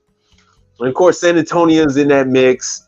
Austin is in that mix. Austin is definitely in that mix. But there's guaranteed, it's guaranteed that you're not going to fail if you go ahead with Houston or Dallas. You got an obscene success rate if you do one of those locations as a secondary, or once you hammer out your food concept. If you expand into that market, the Texas market, you will thrive. All right, so what's Riddick got to say? Yeah, Lafayette or New Orleans. And those classes, typically you're not going to see any of these classes until the fall. Right? This is something that you're going to map out basically a year in advance. You're going to map this stuff out from your beginning of the year on. So I try to blast this stuff out there. This is for everyone. This doesn't matter if you're in New York. This doesn't matter if you're in Quebec, Canada. It doesn't matter if you're in Montreal, Seattle. It doesn't matter. You map out your stuff starting in the beginning of the year. No one. It's not that no one is going to do new. It's not like Hoshizaki is going to do New York in January. It's not like Manitowoc is Hoshizaki, Manitowoc, excuse me. They're spread out throughout the country. So it is a constant evolving thing. They don't do the same dates at the same time. Places aren't available at the same time every year. It is always changing, which is why I have this channel. And that's what, so I talked about Pitco, and the reason why I brought up Velvet Taco is because Velvet Taco, I gave you the information on who's providing service for Velvet Taco. Now I'm telling you that Velvet Taco uses Frymaster. So Velvet Taco is using Frymaster. Have you all taken the online FryMaster classes. So you have a lot of this online work to do. My apps, what's happening? You got a lot of online training to do. Once you take this online training, you will find very little resistance when it comes to doing more advanced classes, more in-person classes. They want you to get familiar with the equipment. They want you to be familiar with their terminology. One manufacturer is going to name a part one thing. That same part with another manufacturer is going to have a different name. So you're going to need to know what each manufacturer, what jargon they're using. And I'll give you an example. These classes are not open to entry-level people. The FryMaster service classes are only available to advanced technicians. Why are they only open to advanced technicians? Is because they are not covering the basics. They are only covering replacement parts. What parts are you safely able to use on a fryer that's 20 years old? And yes, in places that have maintenance, that will pay for maintenance, you will find deep fryers that are 20 plus years of age. You can retrofit these pieces of equipment. The classes that are on your screen are the classes that teach you how to upgrade the equipment. When different things are in LA, it's not like residential where you throw it away. The equipment gets upgraded. Fry pots get changed, controllers, gas valves, burners, things are upgraded. And that is what these classes are for. It's for getting things upgraded. Once again, like you said, like you see here, you learn FryMaster, you could service McDonald's. You learn FryMaster, you could service Velvet Taco. FryMaster is, I doubt you would find someone that would argue with me by saying FryMaster is number one in the market. FryMaster is the number one. I don't know if he's teaching classes. Malachi Parts and Service, Rich Malachi, he's in New York. I don't know. I don't know what he's doing. That thing that he had out there is for the Dragon oven. If you follow me at all, especially if you follow me on Instagram, you see I've actually been there to the facility that is here in Houston. So the warehouse is here, but he's actually doing some stuff in New York. Yeah, hey, and thank you for that. The whole purpose of my channel is not to tell you how to work on it, is not to tell you what to do with your money, is not to tell you how to run your business. My channel is to tell you about these training opportunities. Once you attend these training opportunities, you will make more money. You will have more confidence. You'll be able to communicate with the factory. This is not like residential. A lot of times the factory is not releasing information. If you have been to a training class, you then will be privy to information that ordinarily they would not be forthcoming with. They don't have a problem. Yeah, doors will open. None of these manufacturers have a problem with letting you languish out there. They don't have a problem with that. They all have servicers that they've been dealing with since the 1950s. So if you're out there and you're working on a piece of equipment, they're not going to trust you with certain piece of information. They're going to tell you what's what, but they're not like what's in the class that's on your screen. This is privileged information that they will tell you in these classes that they will not tell you over the phone. Oh, I see Okay. I see Malachi Parts and Service on the screen. Okay. I see Rich in Bayonne, right? If you ever get a chance to watch Rich, he does a thing about pizza. He goes to different clients and he will try their pizza. Check out Rich Malachi Parts and Service. You can buy appliances from Rich. His brother-in-law will sell you the stuff out of the Long Island location. Rich bought a competitor. I guess the guy was ready to retire, and Rich bought his service company, and all the technicians came with it, and including the staff, the back end staff, the ladies in the office, including the parts and whatnot. So Rich Malachi is definitely a person that you would want to set up an account with them, and definitely see if there's any opportunities that he is possibly passing on, because he's at a point now where he can't just take any old call. It would actually be bad for business. So there's more than likely there are clients that they are turning down that don't meet the financial requirement that he needs to meet, because he's got to feed a beast. He's got to feed a beast. So here we go. These are for experienced technicians. So June, July. I'm surprised they're doing these summertime classes. But yeah, this is for experienced people.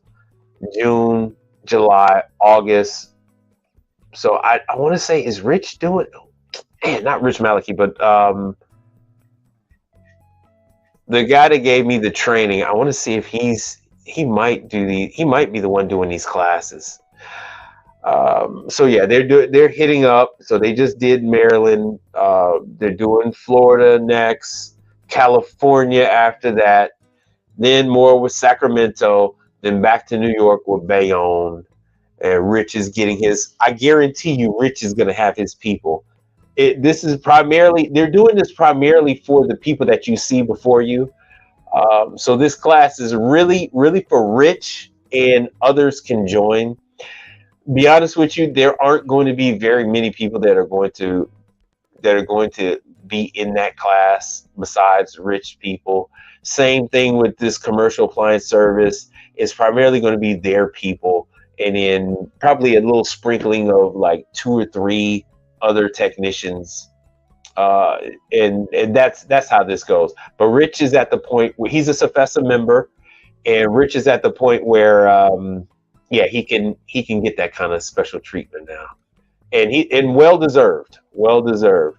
That is a good guy to know. So, I didn't show you. Hold on 1 second. I got to show you the FryMaster. The other stuff. This is free.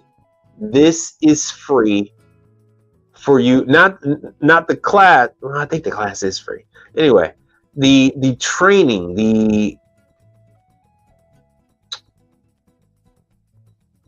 the online training is free. The online training is free. There's a McDonald's. If you want to have the experience like you're sitting down with the classes, they have that. Let me show you what some of those look like. Let's see here. I was in on these on the very first ones. They made a slight change to how things used to be. It was a really old, antiquated system. All right. The design change that we made in May of 2006 was we put a cylinder here that has seals on both sides. All right, and this was to reduce the oil migration. And that prior to this, it's hard to believe it's been 14 years ago. 14 prior years, to this, the elements was on a plate, and whenever the elements would lift up, all right, that plate would open and actually be basically a trap door for and oil. we had some issues with oil migration. People were cleaning the fryers with the elements up, you know, and they're ladling oil down here to wash the sides down, which is a pretty effective way to clean the fryers. But the oil would get in the back, and we had some real concerns there. So in 2006, they had. Now, this is what the in-person class is covering. This is what it's all about. If you're changing an element, we do have a wrench. Not for the entry-level technician. If you follow along, this goes down An entry-level technician is not dealing with brand name, oil migration. You're dealing with this. You're dealing with in certain countries. Contactors. All right, then it got to the point where some of our major customers. You're dealing with identifying the fryers LED, electrically are very similar. As a matter of fact, they're identical. You know, the LED readout. Except for the you're dealing with how to, the reason why that's put your meter realize is the numbering of these pins so was that you changed can at the test same time. each and every component. Taking that plug that from is the what back, you need. you turned it upside down to put it on the front. So where that is what you need. And then they give you these classes. You get a little certificate, all that fun stuff. Once again, this is all free. There is no charge for any of this. No charge for this. Let's see here. This is the Love Fryer. Now this is a little more advanced. Most of you will not see this fryer. No, we're going to start over from beginning. And this is like what I'm talking about, the locator pins. You will find quite a few of these in your burger joints. So like I said, I might find one or two people to disagree with me, but as far as I'm concerned, FryMaster is #1 in the market. Then you could go down to, once again, you could argue with me whether it's going to be Pitco or if it's going to be Henny Penny. But I say the ranking goes FryMaster 1, Pitco #2, Henny Penny #3. Ultra Fryers being, in my opinion, I don't have any backing on this. I don't have any, no one has told me anything, but in my opinion, Ultra Fryer is being phased out. So you're, oh yeah, hey, no problem. Thanks for coming by. I'm just catching people up on this whole thing, and thanks for your support. Frank Evans is the #1 supporter of the channel.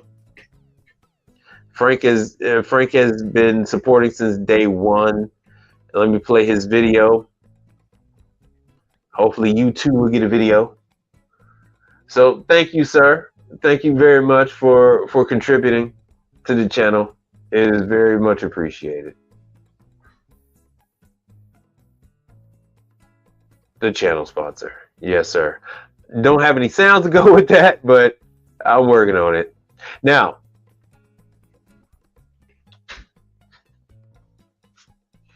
let me give you guys this. So here is the information.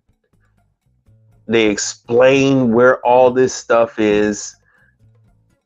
See that they tell you what the components are. Where this is the inside of the fry pot that you don't see. Fryers are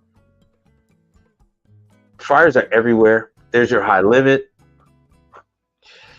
Once again, they all have jargon. This is the automatic top off, the ATO. Here's your probe. That is what they look like. They're going to talk about the differences. The H55, in my opinion, is one of the most common fryers, one of the most common advanced fryers that you're going to run into.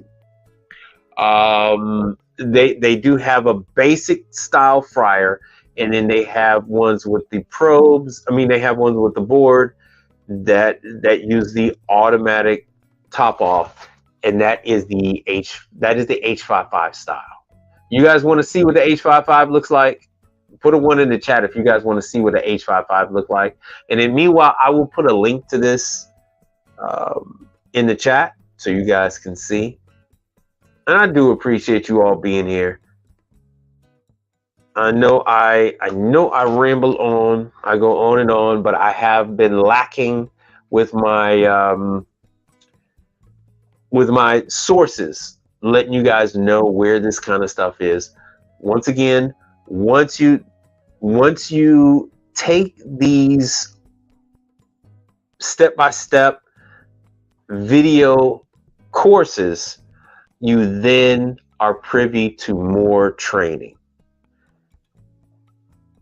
Their hope is that once you take these type of visual classes, you really won't need in-person classes. The in-person classes come in once you've been in the field a number of years and you start to run into odd things, abnormal situations, and then you know, they give you all the resources you need. So they, once again, they have all the documentation. If you need the manuals and whatnot, they have all of that available for you. They go over connectors. I am actually going to, not on a Love Fryer, on an H55, I'm going to put in a delay timer. The wire harness is delayed 53 days. So what I'm actually going to end up doing is I'm going to make, I'm going to have to actually create all the wiring myself. So, you know, it sounds like, ooh, but it's really not. It's really not. You will be able to do this kind of stuff. Here are the questions. Here are the manuals. See, so I just click on it and download the manuals. Right now, this is for McDonald's. I know some of you guys are stuck on this, where you think the very first job you're gonna get is for McDonald's, which is, like I said, something that you're actually gonna work up to. Let me see. Do you have this? Yeah, you got it. All right. I know it's information overload, which is why I spend so much time. And I got to keep reiterating this over and over again. This is not meant for you to grasp everything at one time. I got over 200 videos. You can actually go back, as long as it's not anything that's speaking about training dates. Those things are valid. I just need you to know where you can get the information. Right? That's why my channel is the way it is. It is the hardest part about this job is finding the information. It is here. You haven't seen a firewall. You have not seen one firewall. You have not seen something that said, put in access code, put in your, you have not seen any of that. Oh, okay, too watchful. Thank you for asking. Thank you for asking. Much appreciated with that. Up here is the Cash App. So you can just point if you're looking at this on a tablet or on a computer, you point your phone at it. It takes you to Cash App. There's the PayPal. Let me take this off the screen. There's the PayPal. And you can always go back. I have, so here's the Cash App. There's the PayPal. If you are, well, I will get a notification if you do through PayPal. So there's ways of, if you want to say thank you, you know, I would. That is very appreciated. I don't have any sponsors yet. I am only at, I think I'm like somewhere, I think I might be at 600 subscribers yet. So I'm not fully monetized until I get to 1,000. Once I get to 1,000 subscribers, then I'll actually have someone at YouTube I can talk to, and they can get this whole classification straightened out about me being a corporation, and have it switched to an individual, so I can get this thing all straightened out. Or individual or sole proprietorship. Those are all in the same category. So once again, here's everything you need. Here's the tech guide. You did not see for Australia, because I have people that watch me from Australia. I actually Legos is number 2 now. So Legos overtook Australia as far as viewership. Thank you very much, Africa. Thank you very much, Lagos. So Lagos, quite a few people in Lagos are watching me. So I get to see which cities and which countries are large, are giving me the most viewership. So Brisbane was up there for a hot minute. LA was pretty good. Chicago. I'm from Chicago, and Chicago is always trailing like number 3. That ain't cool. But Lagos is up there. So here it is. They tell you where all the pins are and all that. I am going to actually need to use this when I'm going to wire in this delay timer. I'm having a unit that's flaming out, so they want me to put on the delay timer. So they'll sell me the delay timer, but the wire harness is on back order. So I'm going to actually make that. So they show you where this is. So this, you can print this out. Do you have to print out all 100 well, this says 76 pages. Do you have to print out all 76 pages? No. No, you can print out whatever you want. You can print out whatever you want. You could download whatever you want. It is readily available. You can get this, pick this up just like I did just now within minutes, as long as you have signal, as long as you have coverage.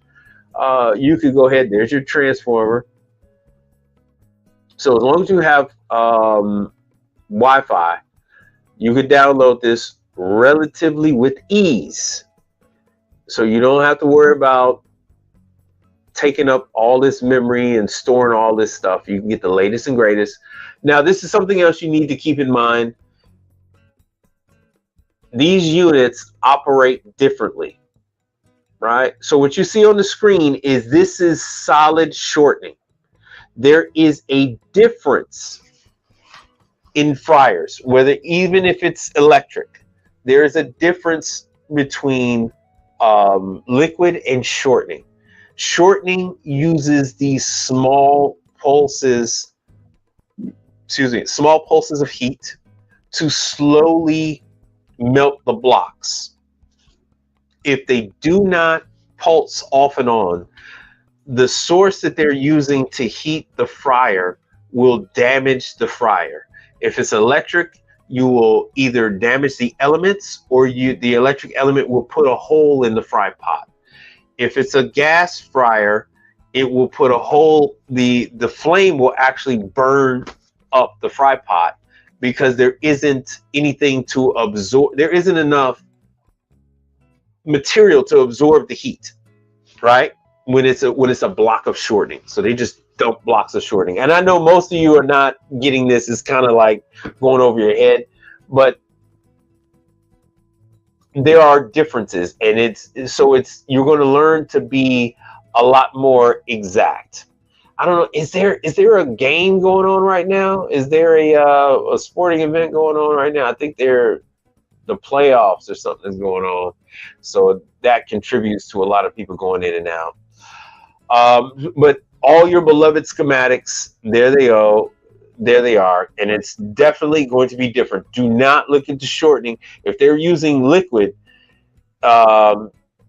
it's going to be completely different from shortening. There are going to be other components in there to allow for a slow pulse. So I can go all the way up, and there are going to be definitely some differences. So everything you need to know is in there. So here's your blowers. They tell you how to clean them, all that good stuff. Everything, where they're located. This is a very, very common place that you would need to look at when it comes to a fryer. Oh yeah, I got you. So very common location. If the blower isn't putting enough air into the I'm losing my terminology. I'm just going to call it a hot box, into the area where the flame is. If you don't have enough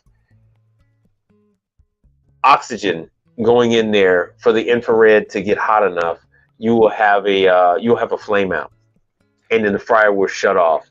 And you'll wonder why. Everything is working, it's firing up, it's getting hot, but if it's not pitching enough air in there, you don't have the right mixture, the fryer will shut down. And so these are things that you're going to want to focus on. And they'll tell you, see, after the burners have been lit for 90 seconds, observe the flames through the window. And they have these little portholes. See, you can't, it's behind the motor. Yeah, I know. And it all depends. See, here's one right here. So here's the left and there's the right. So it's this little small hole, and you'll be able to see that it ignites, and then you'll be able to see that the burner, the infrared burner, is everything is populating properly, and you'll be able to see that the burner is doing the bright orange red glow. And then see, they tell you if it's blue, right, then you have some problems, you have some issues. So I know I've spent a little time on this, but I'm doing this for a reason. These are things that you're going to encounter out there in the field, especially if you're trying to take down big game, as you all seem to aim for, instead of the regular, simpler fryers. Right? This is big game fryers. And let me go back to it. So nothing is held back from you. There are only a few brands that are doing this, that are holding back from you. Pitco is showing you. Frymaster goes through great lengths to show you. This is for McDonald's equipment. There's no firewall.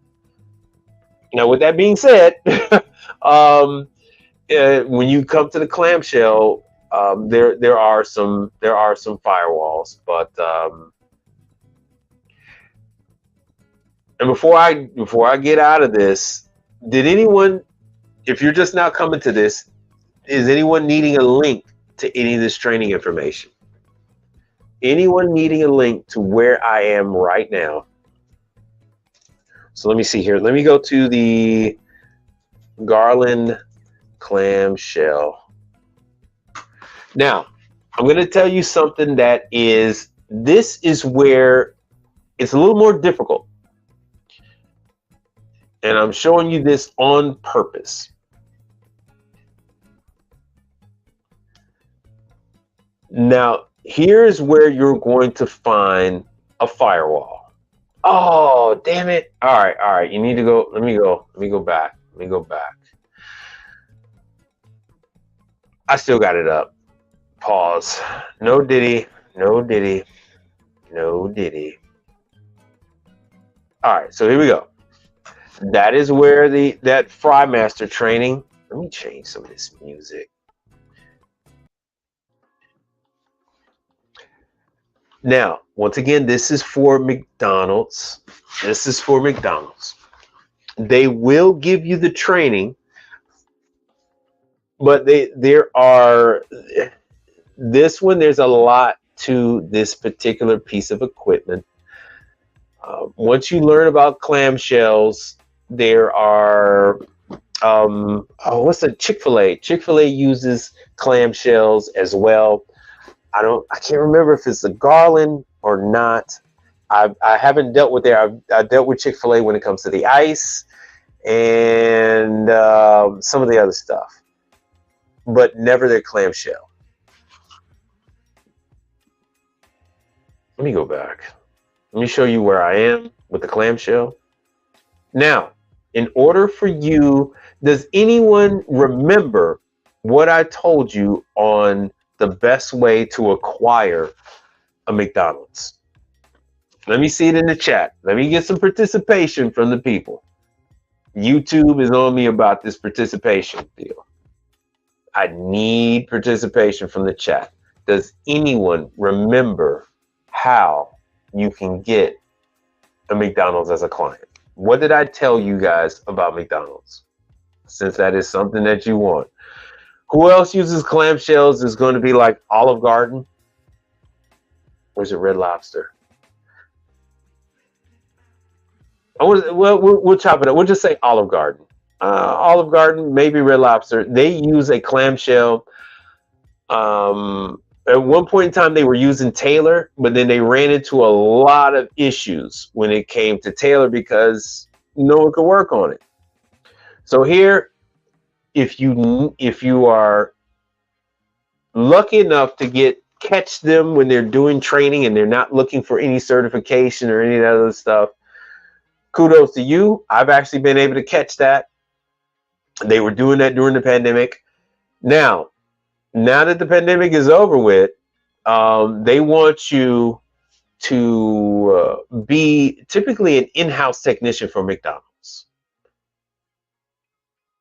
Yes.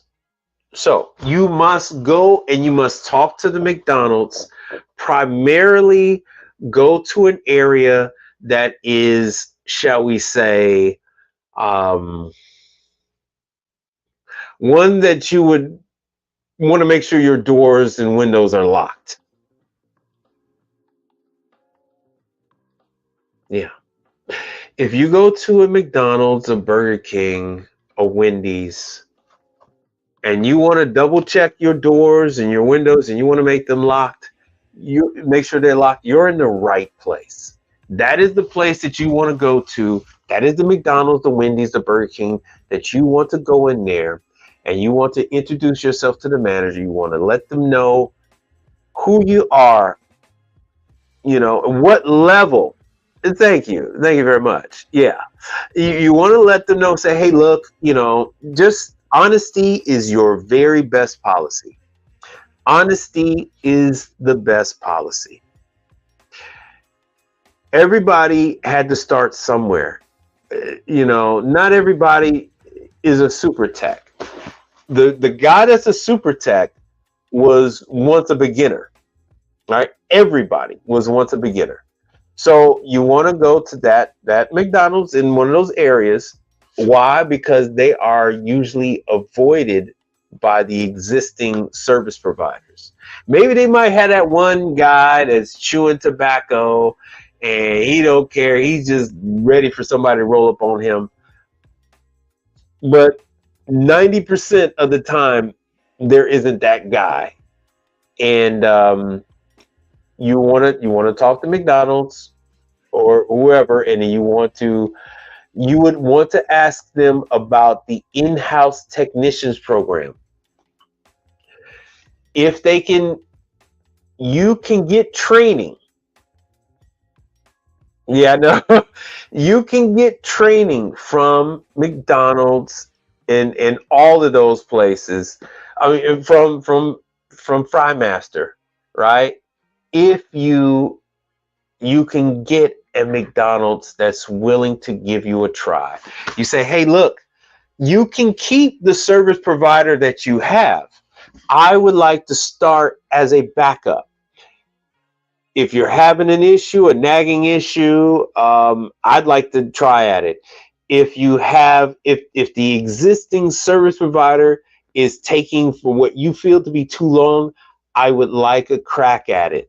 Or maybe they came out, they worked on it, and it just failed as soon as they left, or maybe the next day, which happens, right? That will happen. I don't care how experienced the company is. There are certain, as they said in training day, there are exigent circumstances, right? Things come up, things happen that are unusual, and they might want a second set of eyes to take a look at it. A lot of times, these experienced veteran managers and owners will know what's wrong with their equipment. They just do not have time to do it. They might not have the tools to do it. Insurance might not allow them to do it, So they might, if you're coming along and then you have equipment, you have training in residential, you're looking to break into commercial, you can get trained by McDonald's on that piece of equipment if they are willing to give you the McDonald's store number, their AVO. You can then fill out this type of equipment. Yeah, I said that, right? You can then fill out this type of equipment, that is all you need, and then you can get training on this. You can get your training on these clamshells. You can get all this stuff that they don't readily let people work on it. If you go to work on their clamshell grill, McDonald's is going to tell you politely and respectfully, put the tools away and back away from our equipment. We do not want you to damage our equipment. It has, for lack of a better term, it has robotics on it. It has exact timing and measurement. So it'll come down, the platens will come down onto the protein, and it'll stop at a certain point. And if you mess with it or have anything else going on with it, you will damage the servos. You will damage the motors that are bringing the arms down. Let me show you what I'm talking about, because I'm just talking, and I know I know like 50% of you don't know what the hell I'm talking about.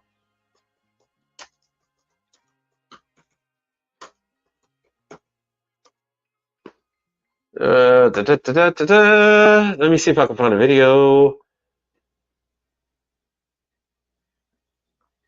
Yay, I can find a video. Got a video.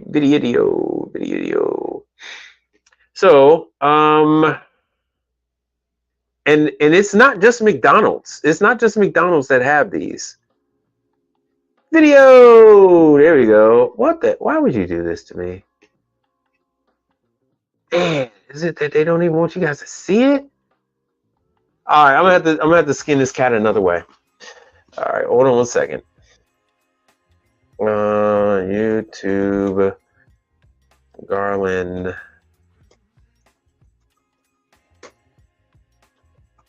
Now they actually have some of the videos are still up for the training. Some of the stuff is still up. Clamshell conduit, we don't want to get into that one. Wendy's, we don't want to get into that one. Let me see what I could find for you. What the hell? With Fargo, the new virtual assistant from Wells Fargo, you can pick up the fair use. Get your wallet. I got this. Fargo, send Kaz $145 to sell. Smooth. Want faster, easier banking? Sure we do. Welcome to Garland's on-demand training. Here we go. This training will cover common across all next generation grills. And this, you don't need any access. You see, I just found it for you just like that. Video training, online training, etc. Excuse me. YouTube, we have. Let me show you what this thing looks like. Self-help short videos on our. So if you get a single fortune, you're already heated up. One thing I will say, why? Okay, on the one. So they give you all the codes. The codes are actually here. Commercial range. So SERVGCR. See, that's the code. Share that with anybody else. as it's shown, you hit the password, 6,000 views. Settings. You scroll down. So the video is only 2 years old. Hit start, and we've already checked the power coming out of the wall. This is how important it is. I know one of you were saying that you don't use a meter, blah, blah, blah. On this side, you have to use a meter. Again, if it doesn't read the same power calibration. Yeah, you can see this. All right, now what are you saying here? Can you work another job with this? Of course you can. Of course you can. And it was set up for 208 at the All right, let me tell you about, let me give you guys a little. Test spigot for see here's a good example of gas pressure, and then you have your about switching stuff out. 39 degrees below set point. You very much so need to use meters. So if you're pushing and gauge it, it's a temperature probe. Gap setting when you're doing your platinum calibration. This is a little involved. Here we go. But in your McDonald's side, now we're gonna hit the platinum position. Difference between. I know I'm bouncing around. I just want you guys to see some of this stuff.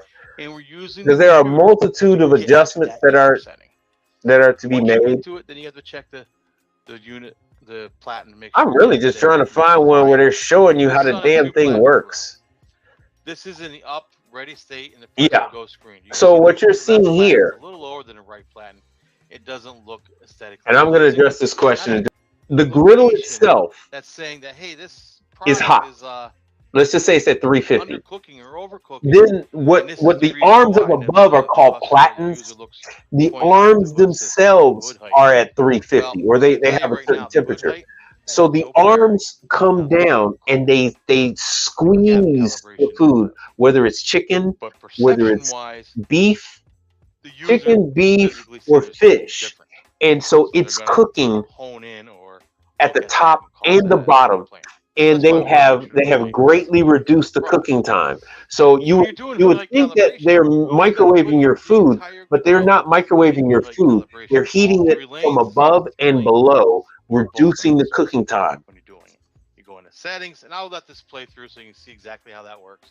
Well, yeah, you can get it, but they're more than happy. They're more than happy to. They don't care about providing you with the store number or the AB number. You just take the printout and show them the printout. You say, hey, I need this. I'm going to get training on this piece of equipment for you.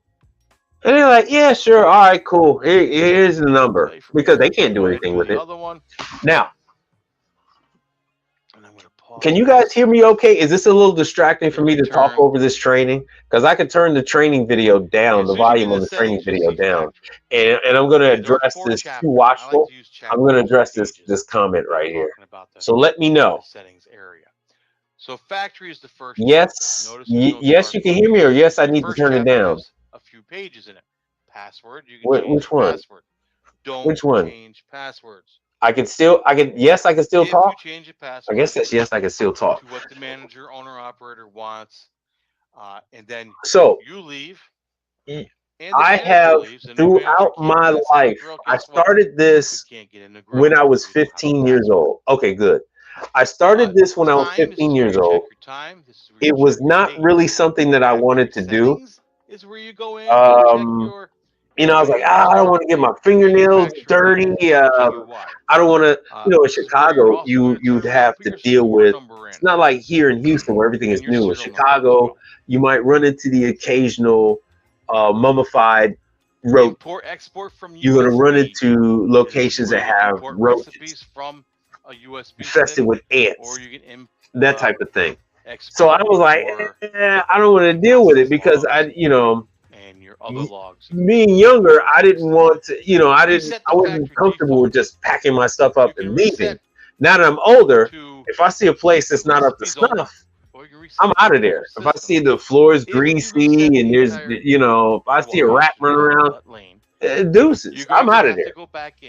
So with that being said, when I was a kid, especially when I started driving, I did this. And then, I worked with my father. When I went to college, and I worked for a company called KE, and I would do that work with KE, and then I would do this. I do that every day on my maybe I did a washer, lid switch. Maybe I did a dryer, change an element, a fuse. I would do that and do my other stuff, because I would go, boom, make a good. They have to figure out. I could do 3 jobs and make $500-600 cash. And then they also have to figure out how to program it. So it wouldn't affect my day. It wouldn't affect my day. I could maybe do 1 or 2 jobs in the morning and then another job in the evening. After people get home from work. Boom. So here I am, 16 years old, with cash every day. Then once again, I went to college. So I'm in school. Yes, I would go ahead and maybe fix a fridge here or there if I felt like it. Maybe my father would call, say, hey, somebody lives in Bolingbrook, somebody's in Joliet, somebody's in, one of the other neighboring towns. And I say, okay, Pop, I'll go on out there. Or he sold something out that way. Hey, Sonny, I sold something out there. They're having a problem. Boom. I go over there. I take care of it, and I'm done. Because I've been doing this since I was 15, so I can go out and do a repair in 15 between 15 and 30 minutes. I'm doing a repair. Changing igniters on a gas range takes me minutes. So yeah, you can do that. And the commercial side is even easier because you have a larger window to work with.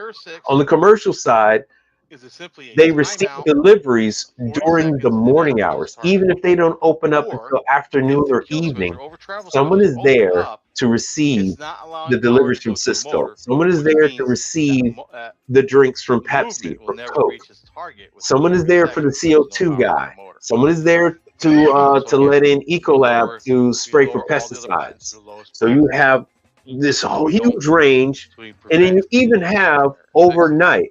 So I am that you can do the work in. I am If talking you to remember in at the beginning least how we 5 talked about that people pivot point in the currently back. that are So we're gonna working their guess. regular We 9 to know on 5 patent job, calibration we have to move the motor or in the they're working large like third increments, shift. 200 mils or low, or So they're more. working a third shift Because on hood because height most of them calibration, are working a we're third shift, moving that and shaft then they're up and down doing at this minimal, about 100 during the mils an day. inch. I had one gentleman. Movement, He guessing works away like a I think it's like a with the second or a third shift, and he was able change to in linear go on his travel, how lunch much it break, opens go down to versus in the front, we're parts doing it at house, 100 mils. So grab we're a part pressing the that I patent told him simply to on this one. buy.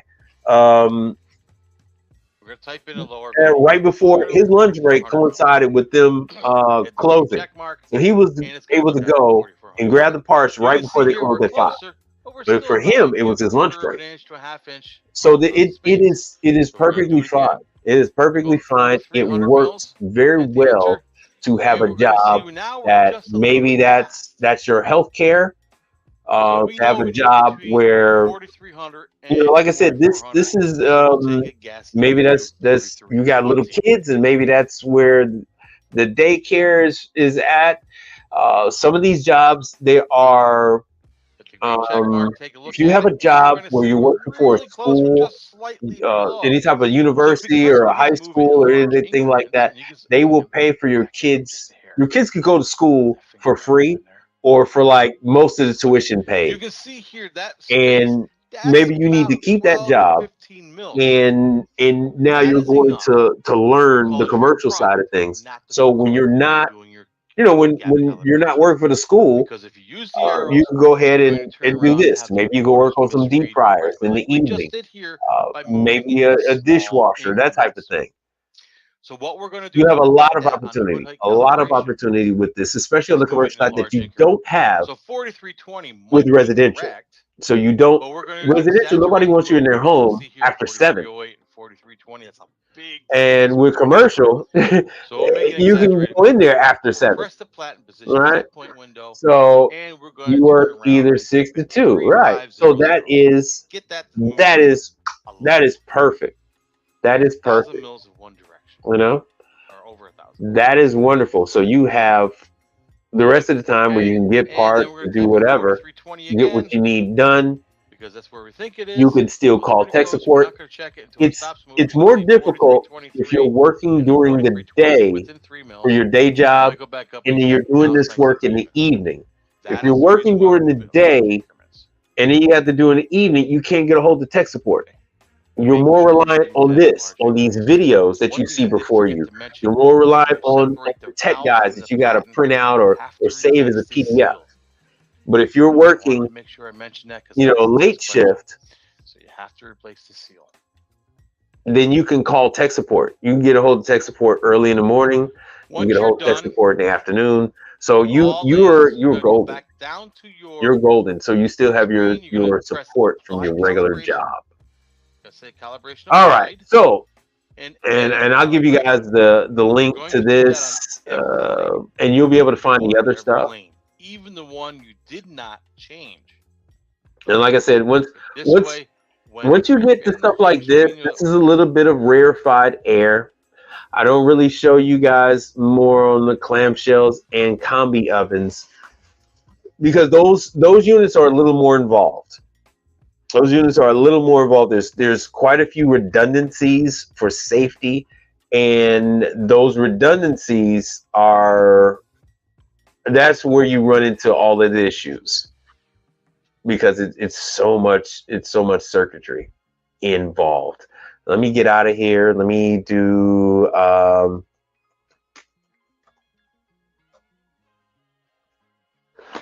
let me get what are you guys interested in the most, because I'm getting ready to go into I'm getting ready to show you some clamshells. I'm not clamshell, combi oven stuff from Ultrasham. All right, I'm getting ready to show you some stuff from Ultrasham, and actually, right now, I'm in the process of trying to buy a. Let me show you this. It's a steam oven. Accurex. Is it Accurex? Oh, Accurex is a hood. No. I don't know. I'm just gonna say AccuSteam. That is wrong. Oops, wrong thing. Hold on, my bad.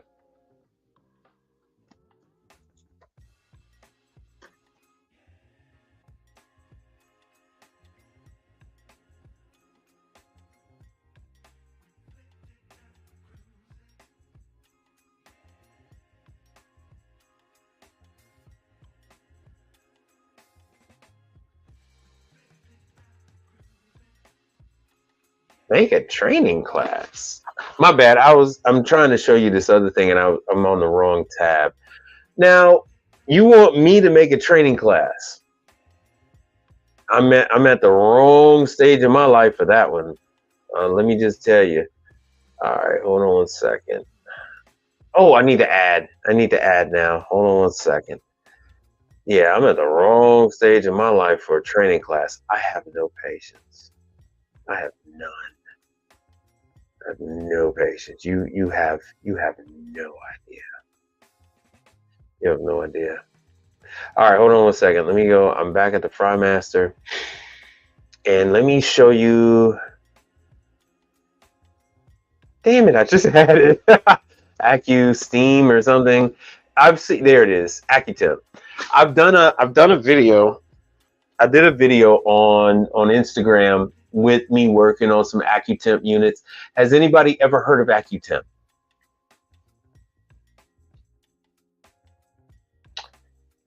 No, I'm asking, is that how you get started?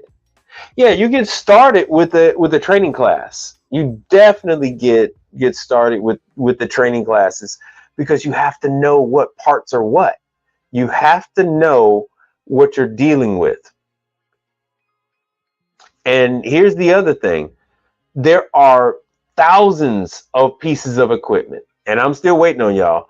There's thousands of pieces of equipment out there. It's really important to find out what pieces of equipment are in your market. The equipment that you're going to find on the East Coast is not going to be the same equipment that you're going to find in the Midwest. The equipment that you're going to find in California is not going to be the same equipment that you're going to find in the Midwest or the East Coast. All right, so my apps is saying that you're thinking that you would never see a Hoshizaki class anywhere near the DMV until tonight. Yeah. No, those aren't called combi ovens that are in Subway or Jimmy John's. Those are proofing ovens. Hey, okay, cool. All right, let me see here. Nice. It isn't main event, is it? And if you don't say anything, then I'll take it that it's main event. Because be honest with you, I've been trying to get into main event for years, and now Dave & Buster's owns main event. So if it is main event, don't respond. Don't respond. If it is, if it's another place, then you can go ahead and make a comment. All right, so like I said, this stuff moves around. If they find out that there is a need, if the manufacturer finds out that there is a need in a particular area, then they will shift. What has to happen is that manufacturer is then going to have to locate a hotel. They're going to have to locate a hotel that they can have the class in. Then they're not going to want to pay $5-6 grand for a hotel conference room that holds 100 people and then 6 people show up. Then they don't want to do that. So there has to be a definite interest. What I am doing is letting these people know that there are interested people in these areas that they had not considered before. Why had they not considered it? Because the current conglomerates, the current big time service companies, the current big time service companies that they're dealing with are not interested in that area. So they're not going to do one. If they're all driving into that area from elsewhere, it doesn't make any sense for them to do classes into that area because there's no one there. They're only servicing it. They're not located there. So with you all saying that you have interest, they might start up at maybe a smaller location with a small banquet hall to do this thing in. So who knows? But it's this stuff is always changing. It's always dynamic. And now my apps, this is for experienced technicians. This is not for entry-level technicians. There will be zero benefit from attending a FryMaster class. Everybody there is going to have at least 15 years experience working on FryMaster. They're not going to cover what to do if the fryer doesn't start. They're not going to cover how to test a component. They're talking about, like I said, switching out, what to do with certain things, when certain things go wrong, oil migration, and they're going to deny oil migration. They're covering very specific issues that you're only going to see if you've been in the field over a decade. If this is new to you, it's a waste of your time to even try to ask them about it, because first of all, they're not going to let you attend the class because this is not a class for you. They want you to attend the oh, okay, you're talking about the fryer class. I mean the Hoshizaki class. All right, cool. These are Rosedale, Maryland. I thought Hoshizaki was in Baltimore. They're always changing the dates. That's why you never just show up. First of all, they want you to call up. They want you to pay. So you must call up. You must pay. If there's a fee, you must pay in advance. They are using that to know if they need to ship equipment to the hotel to have it, or if they're going to cancel the class. Because they're not going to ship equipment, and there's only like 5 people attending a training class. They're going to cancel that class, and they're not going to ship the equipment over there. All right, so this is AccuTemp. So AccuTemp, it is a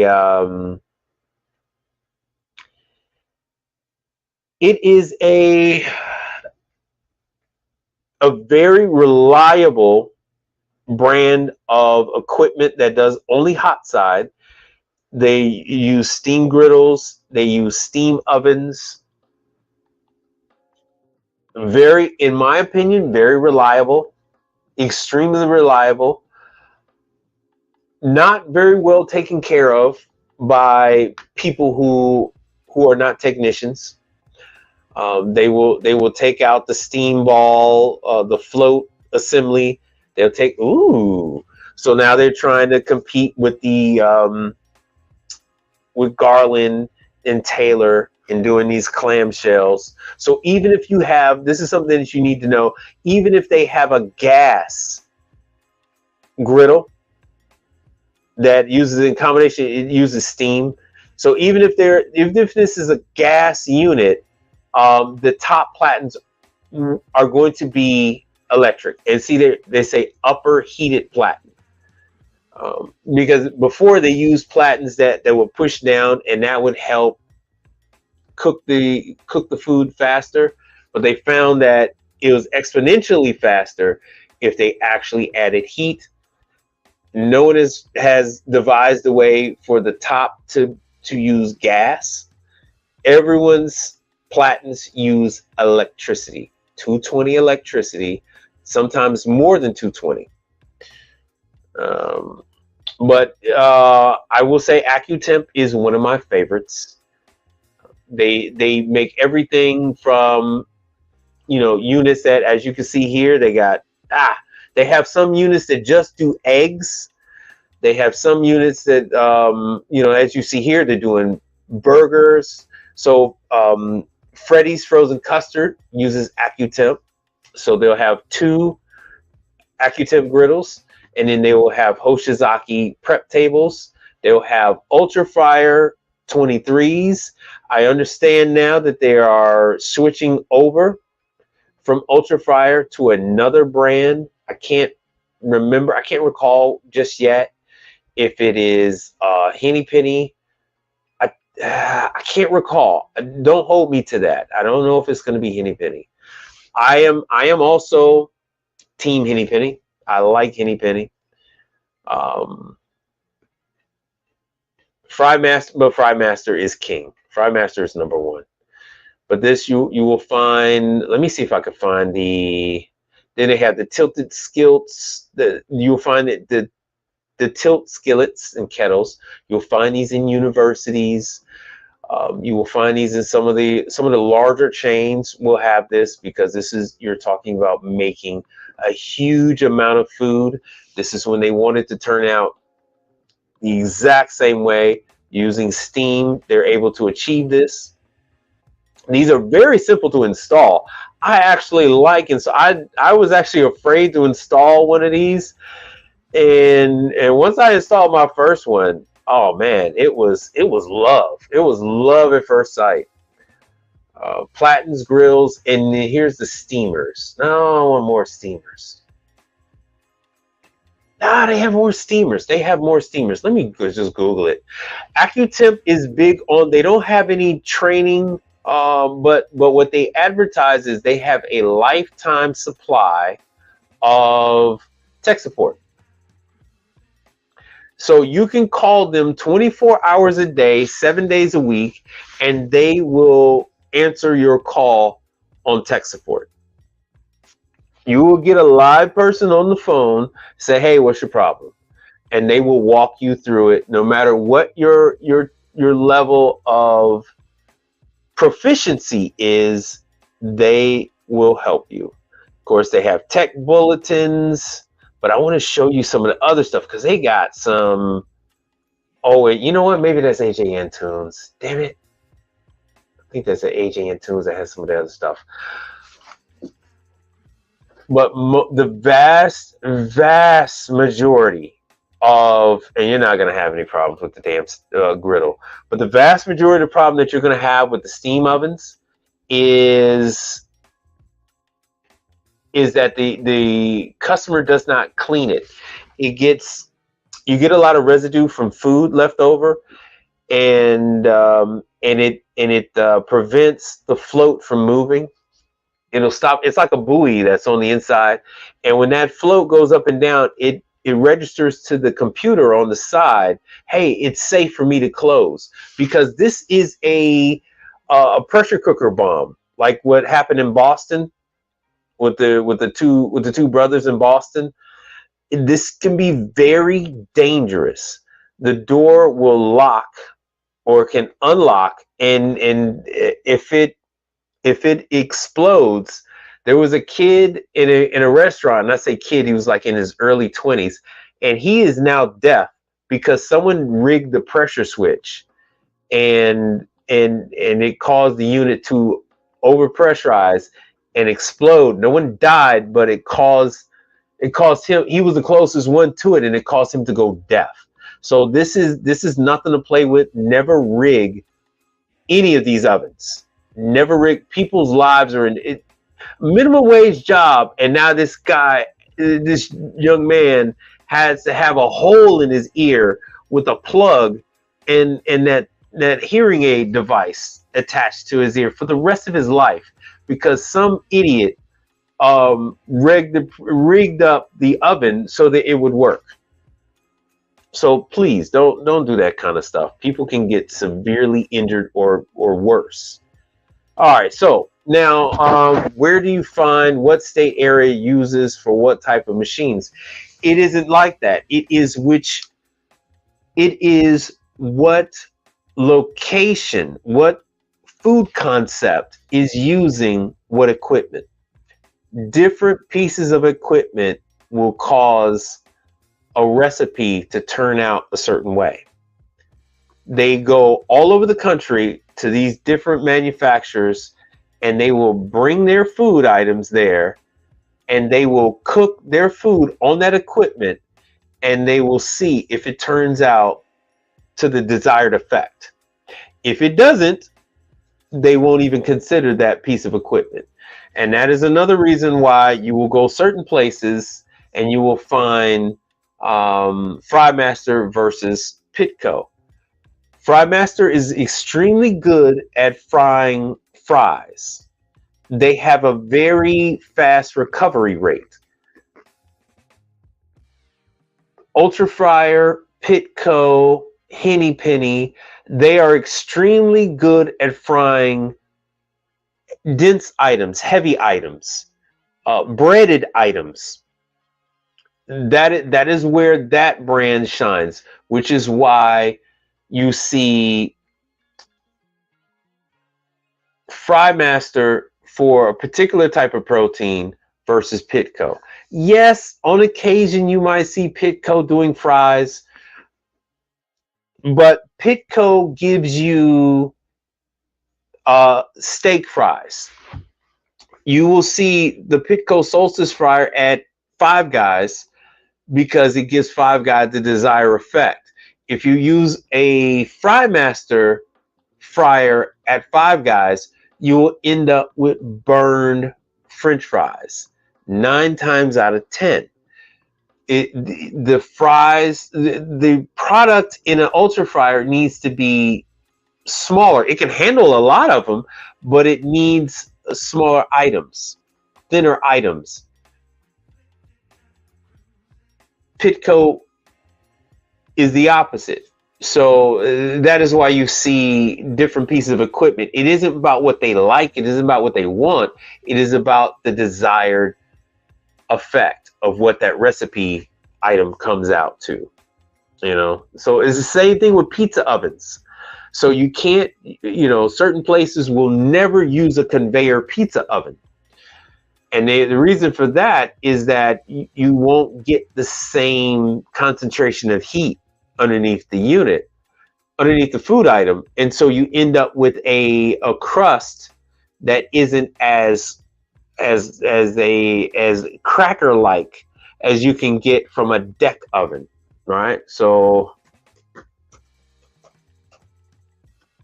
and you typically will see things like Baker's Pride, Imperial oven, that type of American range. On the East Coast, you don't typically see those, and especially in the Northeast. You don't see them as often in the Southeast. And when you do, they typically brag on it. Oh, we had this brought from New Jersey from a 100-year-old pizza restaurant that went out of business, and we just so happened to have one trucked to us. And you know, you don't see that kind of stuff like on the West Coast. Now, what you do see is you see these, and this is why Baker's Pride is going more with the deck oven, this hybrid deck oven with a brick oven is what I'm trying to say. So you see more. So this is old school, the deck oven. A lot of places are moving away from the deck oven. It takes up a lot of space, really hard to move. The ones that are all the way near the ground make it extremely difficult to clean under and around them. And so you've seen an influx of these Mario Forno. I'm spelling it wrong. Style ovens. You're seeing a lot of this. So it all depends on what your, and make sure you guys can see this. It all depends on what kind of food concept it is. All depends on what they're trying to churn out. You will never see an oven like this at Sam's Club or Costco. You won't see this. You won't see this there. Even though this cranks out is almost as many pizzas, this requires a completely different skill level than just throwing a pizza at one end of the conveyor and it coming out the other. This is a whole different ball game. Are these more reliable than a conveyor oven? Yes, these are more reliable than a conveyor oven. With that being said, have I had repair issues with these? With Mario Foamy? My Italian. Excuse me. With these Mario Foamy deck ovens, they have a high gas valve and a low. So a high burner and a low. If you notice on the screen, you'll see the gas on the right. So and you can look on the left. If you look on the left, there is the high burner on the left. So there's two, one on each side. To bring the oven up to temperature or to recover from loading like this, a secondary burner will come on, and that's directly above my head. That silver item that you see on the left side of the screen, that is a burner, and what you will see is a flamethrower jet, and that helps rotate around in that dome, and it helps to bring that pizza oven up to temp or to even recover. And I'm surprised it is not even on. And that's why you see the smoke on the right.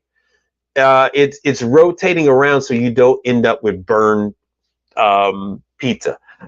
Excuse me. So that is what these have. I haven't, to this day, I have not had a motor go bad with the rotation. But I have had issues with calibrating the high and the low burner. And they do make them of various different sizes. Tech support is available. Once again, there is no training. This is from this was started by like this was started by a father and son or two brothers. They're all still there. They're all still there. I think I talked to the uncle. I know for a fact there's an uncle involved, and he's the one that answers tech support. Yes. And you know where you will see these at Sam's. You will see these at Whole Foods. You will see, and matter of fact, I want to say this exact same brand. You'll see this at Whole Foods. Okay, let me go back. So they are putting these on food trucks. These are everywhere.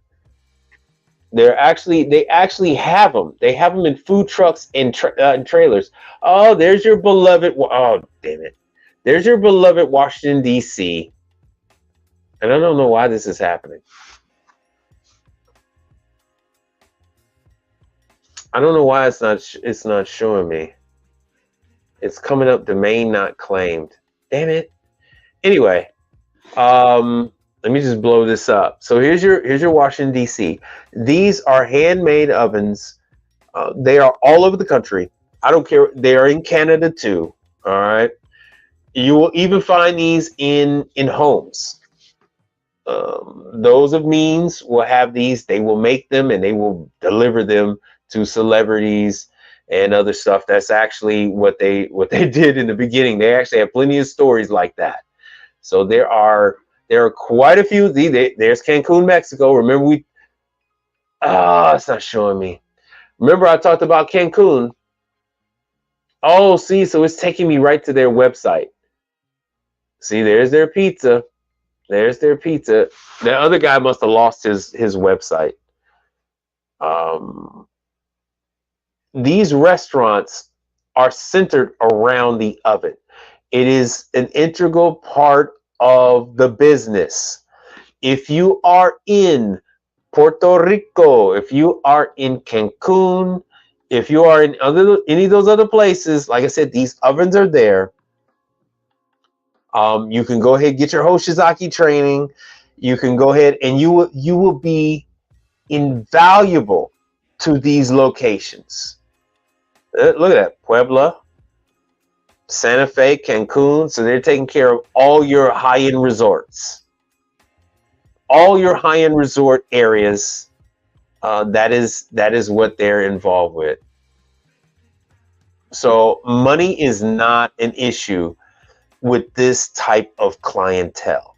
All right, just understand that money is not.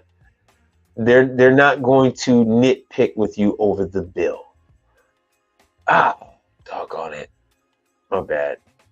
They're not going to fuss at you over the bill when it comes to these. They have plenty of tech support, but this is going to be your basic gas. Your knowledge of gas is going to have to come into play. It is mainly involving with these ovens. It is there's the food truck. There's the food truck. I actually have a client that has a food truck, that has one of these on the truck. What they do is they roll these out to corporate events. They roll these out to people that are having parties, even some weddings, stuff like that. And yeah, it is it isn't even a trend. This is actually what they have supposed to have been using. This is if they're doing Neapolitan style pizza, if they're doing margarita pizzas, that type of thing. This is the oven that you have to have. This is the oven that you're supposed to use. You're not even supposed to use a deck oven because you can't. It's a lot more difficult to rotate the pizza when it comes to that, and you need a lot higher temperatures. The temperatures that these deck ovens can deliver. A lot of times to finish off the pizza, they would take a pizza peel, they will scoop the pizza up onto the peel, and then they lift the pizza up to the deck.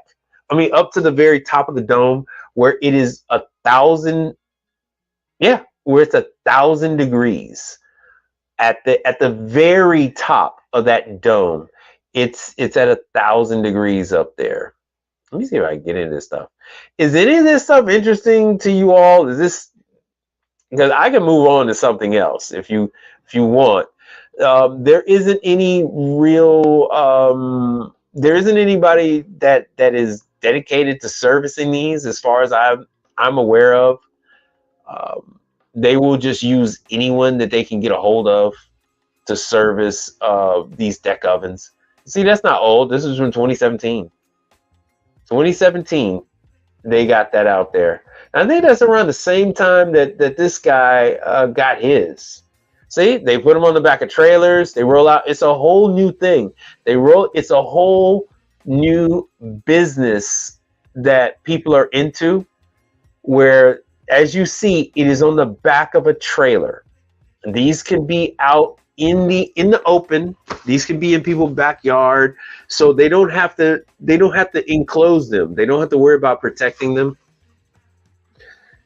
And like I said before, they will roll up birthday parties, graduations, all kind of events, and these people will charge to let people make their own pizza. They have a it's a theme party type of deal.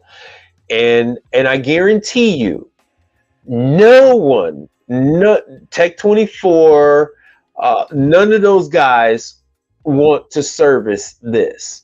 So this is something that I actually know of one of these that was broken for like 2 years. I think the guys at Mario Foni, I believe they had to fly in to Texas and fix this guy's pizza oven. This is before I met him.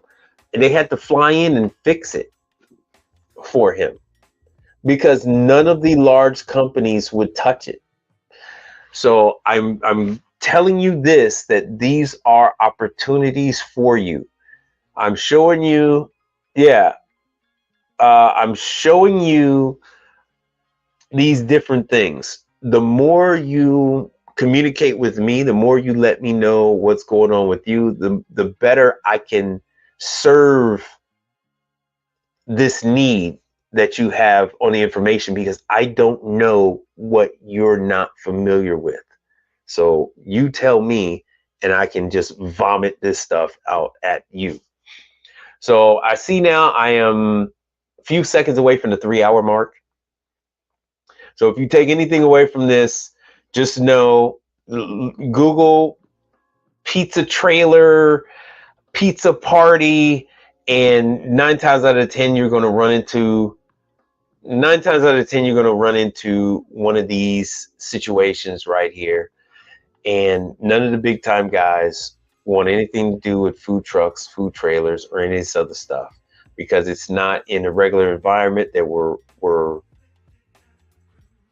we can control everything. They're using propane and everything that comes along with that. So take from my information as you will. I hope you use it. I hope you're successful with it. Let me know what information you're interested in as far as training. I can talk about the hot side. I can talk about refrigeration. We could talk about dish machines. We could talk about commercial laundry. It all depends on where you guys want this thing to go, where you feel you can benefit most from it. Of course, everything needs preventative maintenance. Look at it. It's on a trailer, bouncing around. It uses fire. Anything that uses fire has strikers that get fouled up. Anything that uses it has valves that get stuck. The valves need to be serviced. You have environmental concerns. Those of you that live in Denver are very well aware of that. Sea level, all of that stuff they aren't different. These are all custom made. These are all custom made. I just said that to y'all earlier. These are custom. Every single one of these are custom made. Check them out. And Maria Forni is not the only one. It's the one it's the one that's actually made here. The creators, I think they're Italian. And I think they're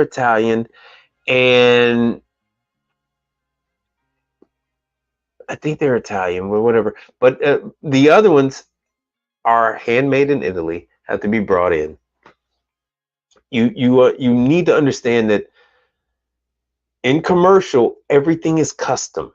In commercial, you tell these manufacturers what size you're working with, and then they create the equipment for that size. They have equipment for all these different sizes. And like I said, sometimes they'll actually, if there's a large enough customer, they will make something to fit whatever cubbyhole that is, because they're looking at 500 or some cases 5,000 locations that might have their equipment.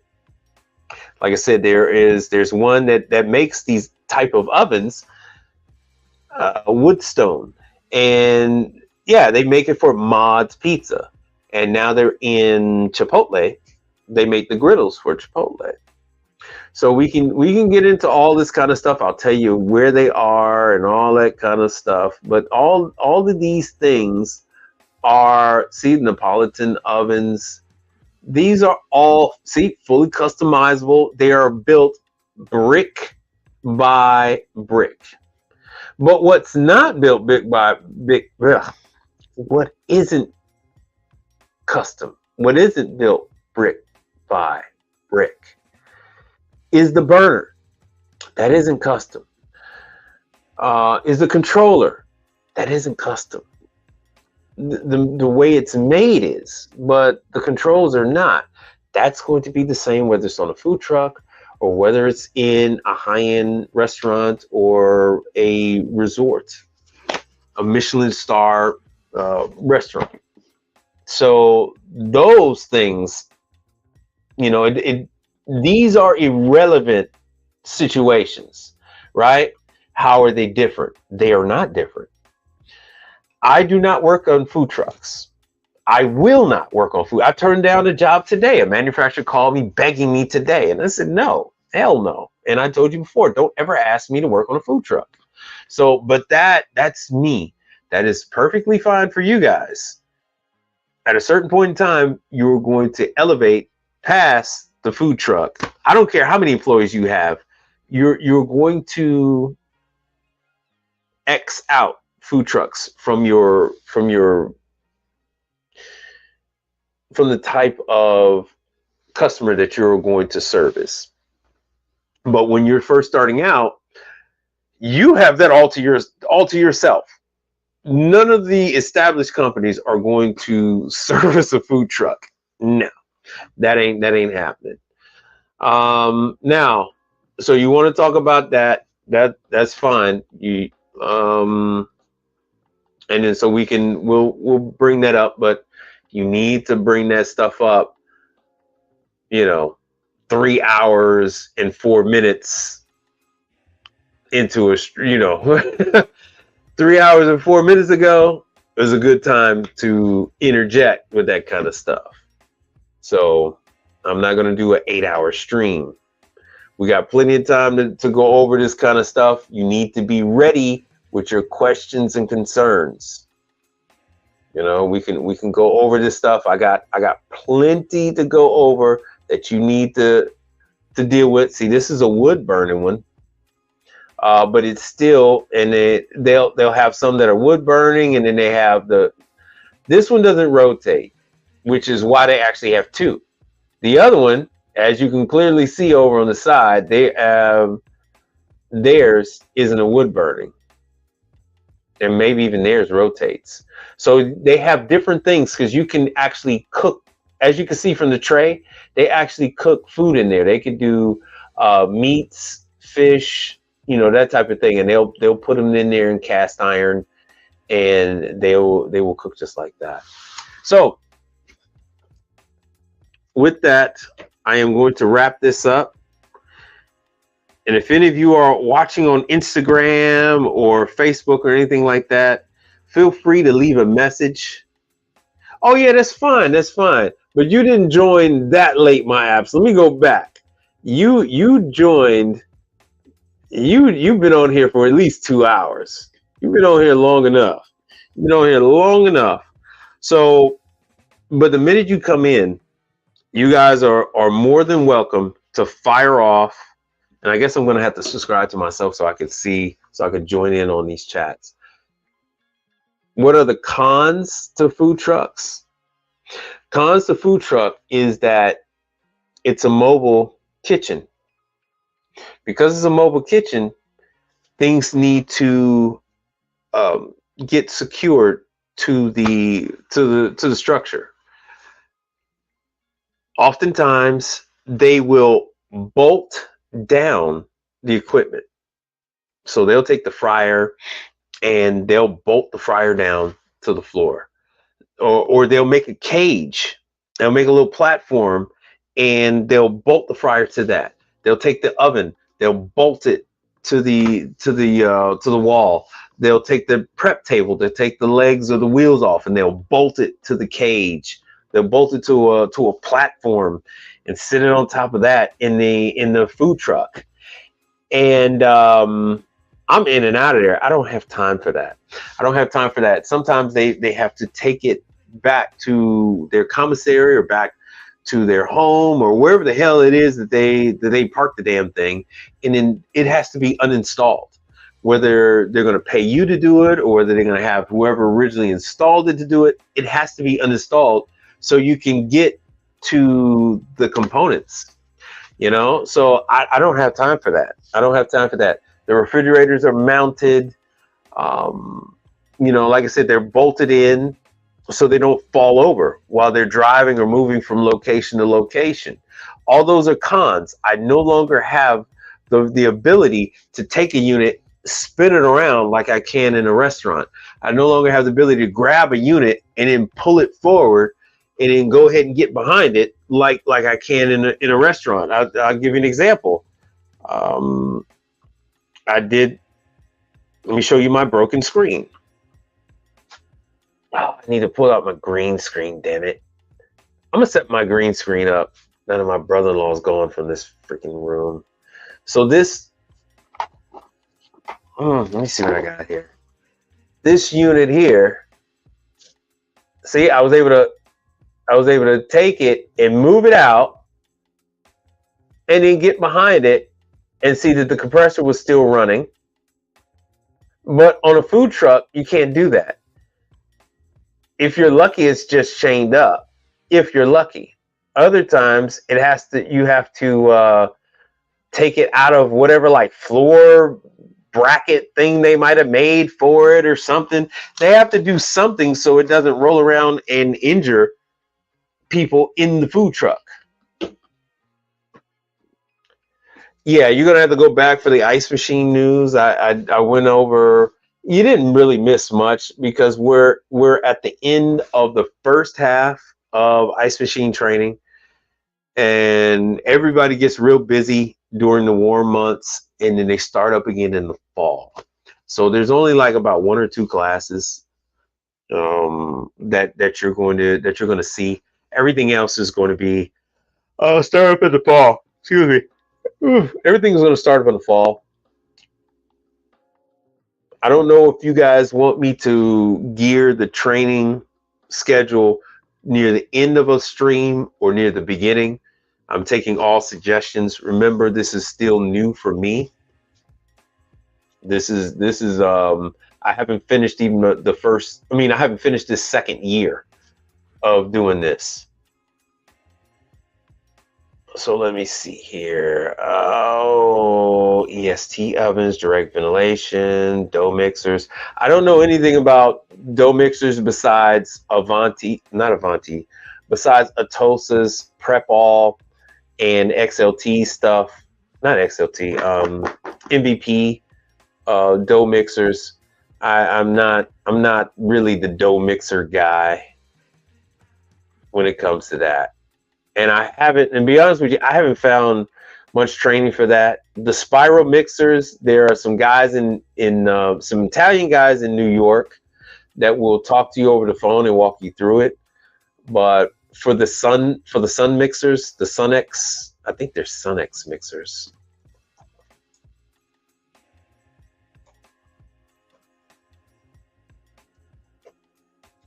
Let me do Sunex.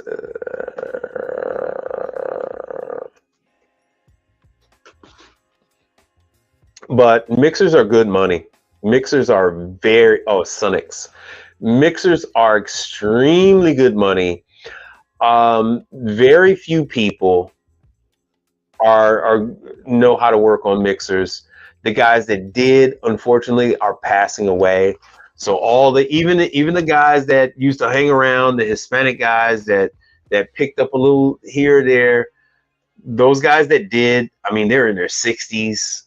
So there are very, very few people. Oh yeah. Untrained can't go. Yeah. Untamed can't go. Yeah. So they went and broke in. Dude, even with the 3 cops, the 2 cops that live 1 block over, another cop that lives 2 blocks over, and I'm like 2 blocks from City Hall. Yeah, they still. And it was a guy that shares my complexion, came all the way down into my neighborhood, broke into 2 of my neighbors' service trucks, stole their stuff, and then went to town in mine. So I had to. The only thing he didn't steal was that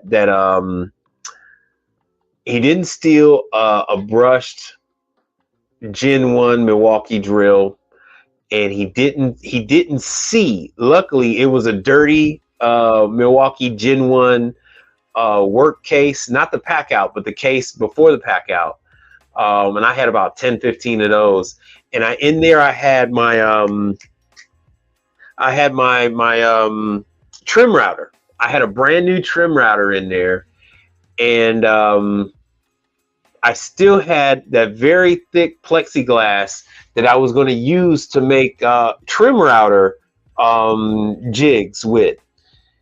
And so instead of making a jig, I end up having to remake a window for my van. So I appreciate that. Thank you very much for that.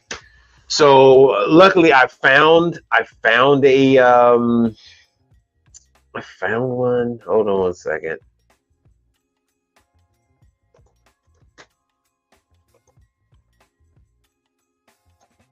Front.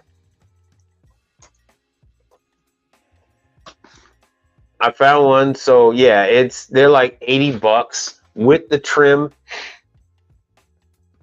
I found a number of these. This is this is 2015, so I'm gonna make sure I get the one that's gonna fit the year that I got, which is a current year. So yeah, luckily, so I actually traced out the seal, and I luckily the plexiglass that I had was big enough to allow me to make myself a new window. So I got that right now, and I gotta order. Matter of fact, I'm gonna order some parts, and then I'll order another window with the gasket. And with that being said, I am going to let me cancel this. With that being said, I am going to wish you all a good evening. I will come back on Thursdays after Mike. So, Mike Sneed is busy with his restaurant, with his ice cream shops. Yeah, you too, Jacob. And so you've definitely noticed that his live streams are shorter now. So he's no longer doing an hour. He's no longer even doing 45 minutes. Sometimes he does 15 and shorter. So we'll see how long he's able to keep up with the Thursdays. So I'll come on after he does his stream on Thursdays, and the minute he gives up that Thursday slot, I'll jump on in there, because I know a lot of you wanted me to come on a little earlier. So this time slot works good for people in California, Seattle, but for people in Miami and New York, this is really late for them.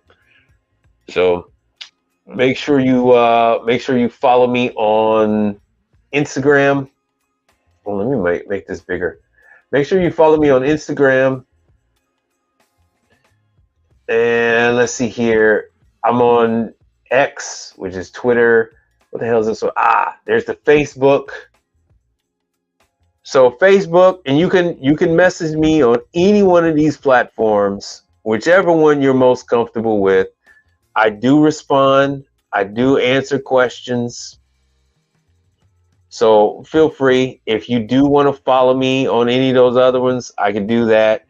As I gain more people that subscribe, I'll do more. I'm gonna get more, set up like another tablet or something like that, so I can monitor the chats in the other everywhere else.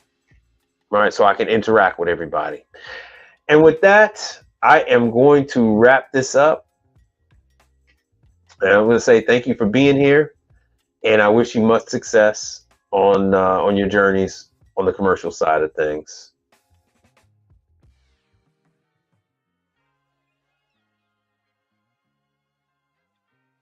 Hold on a second. Let me do it again.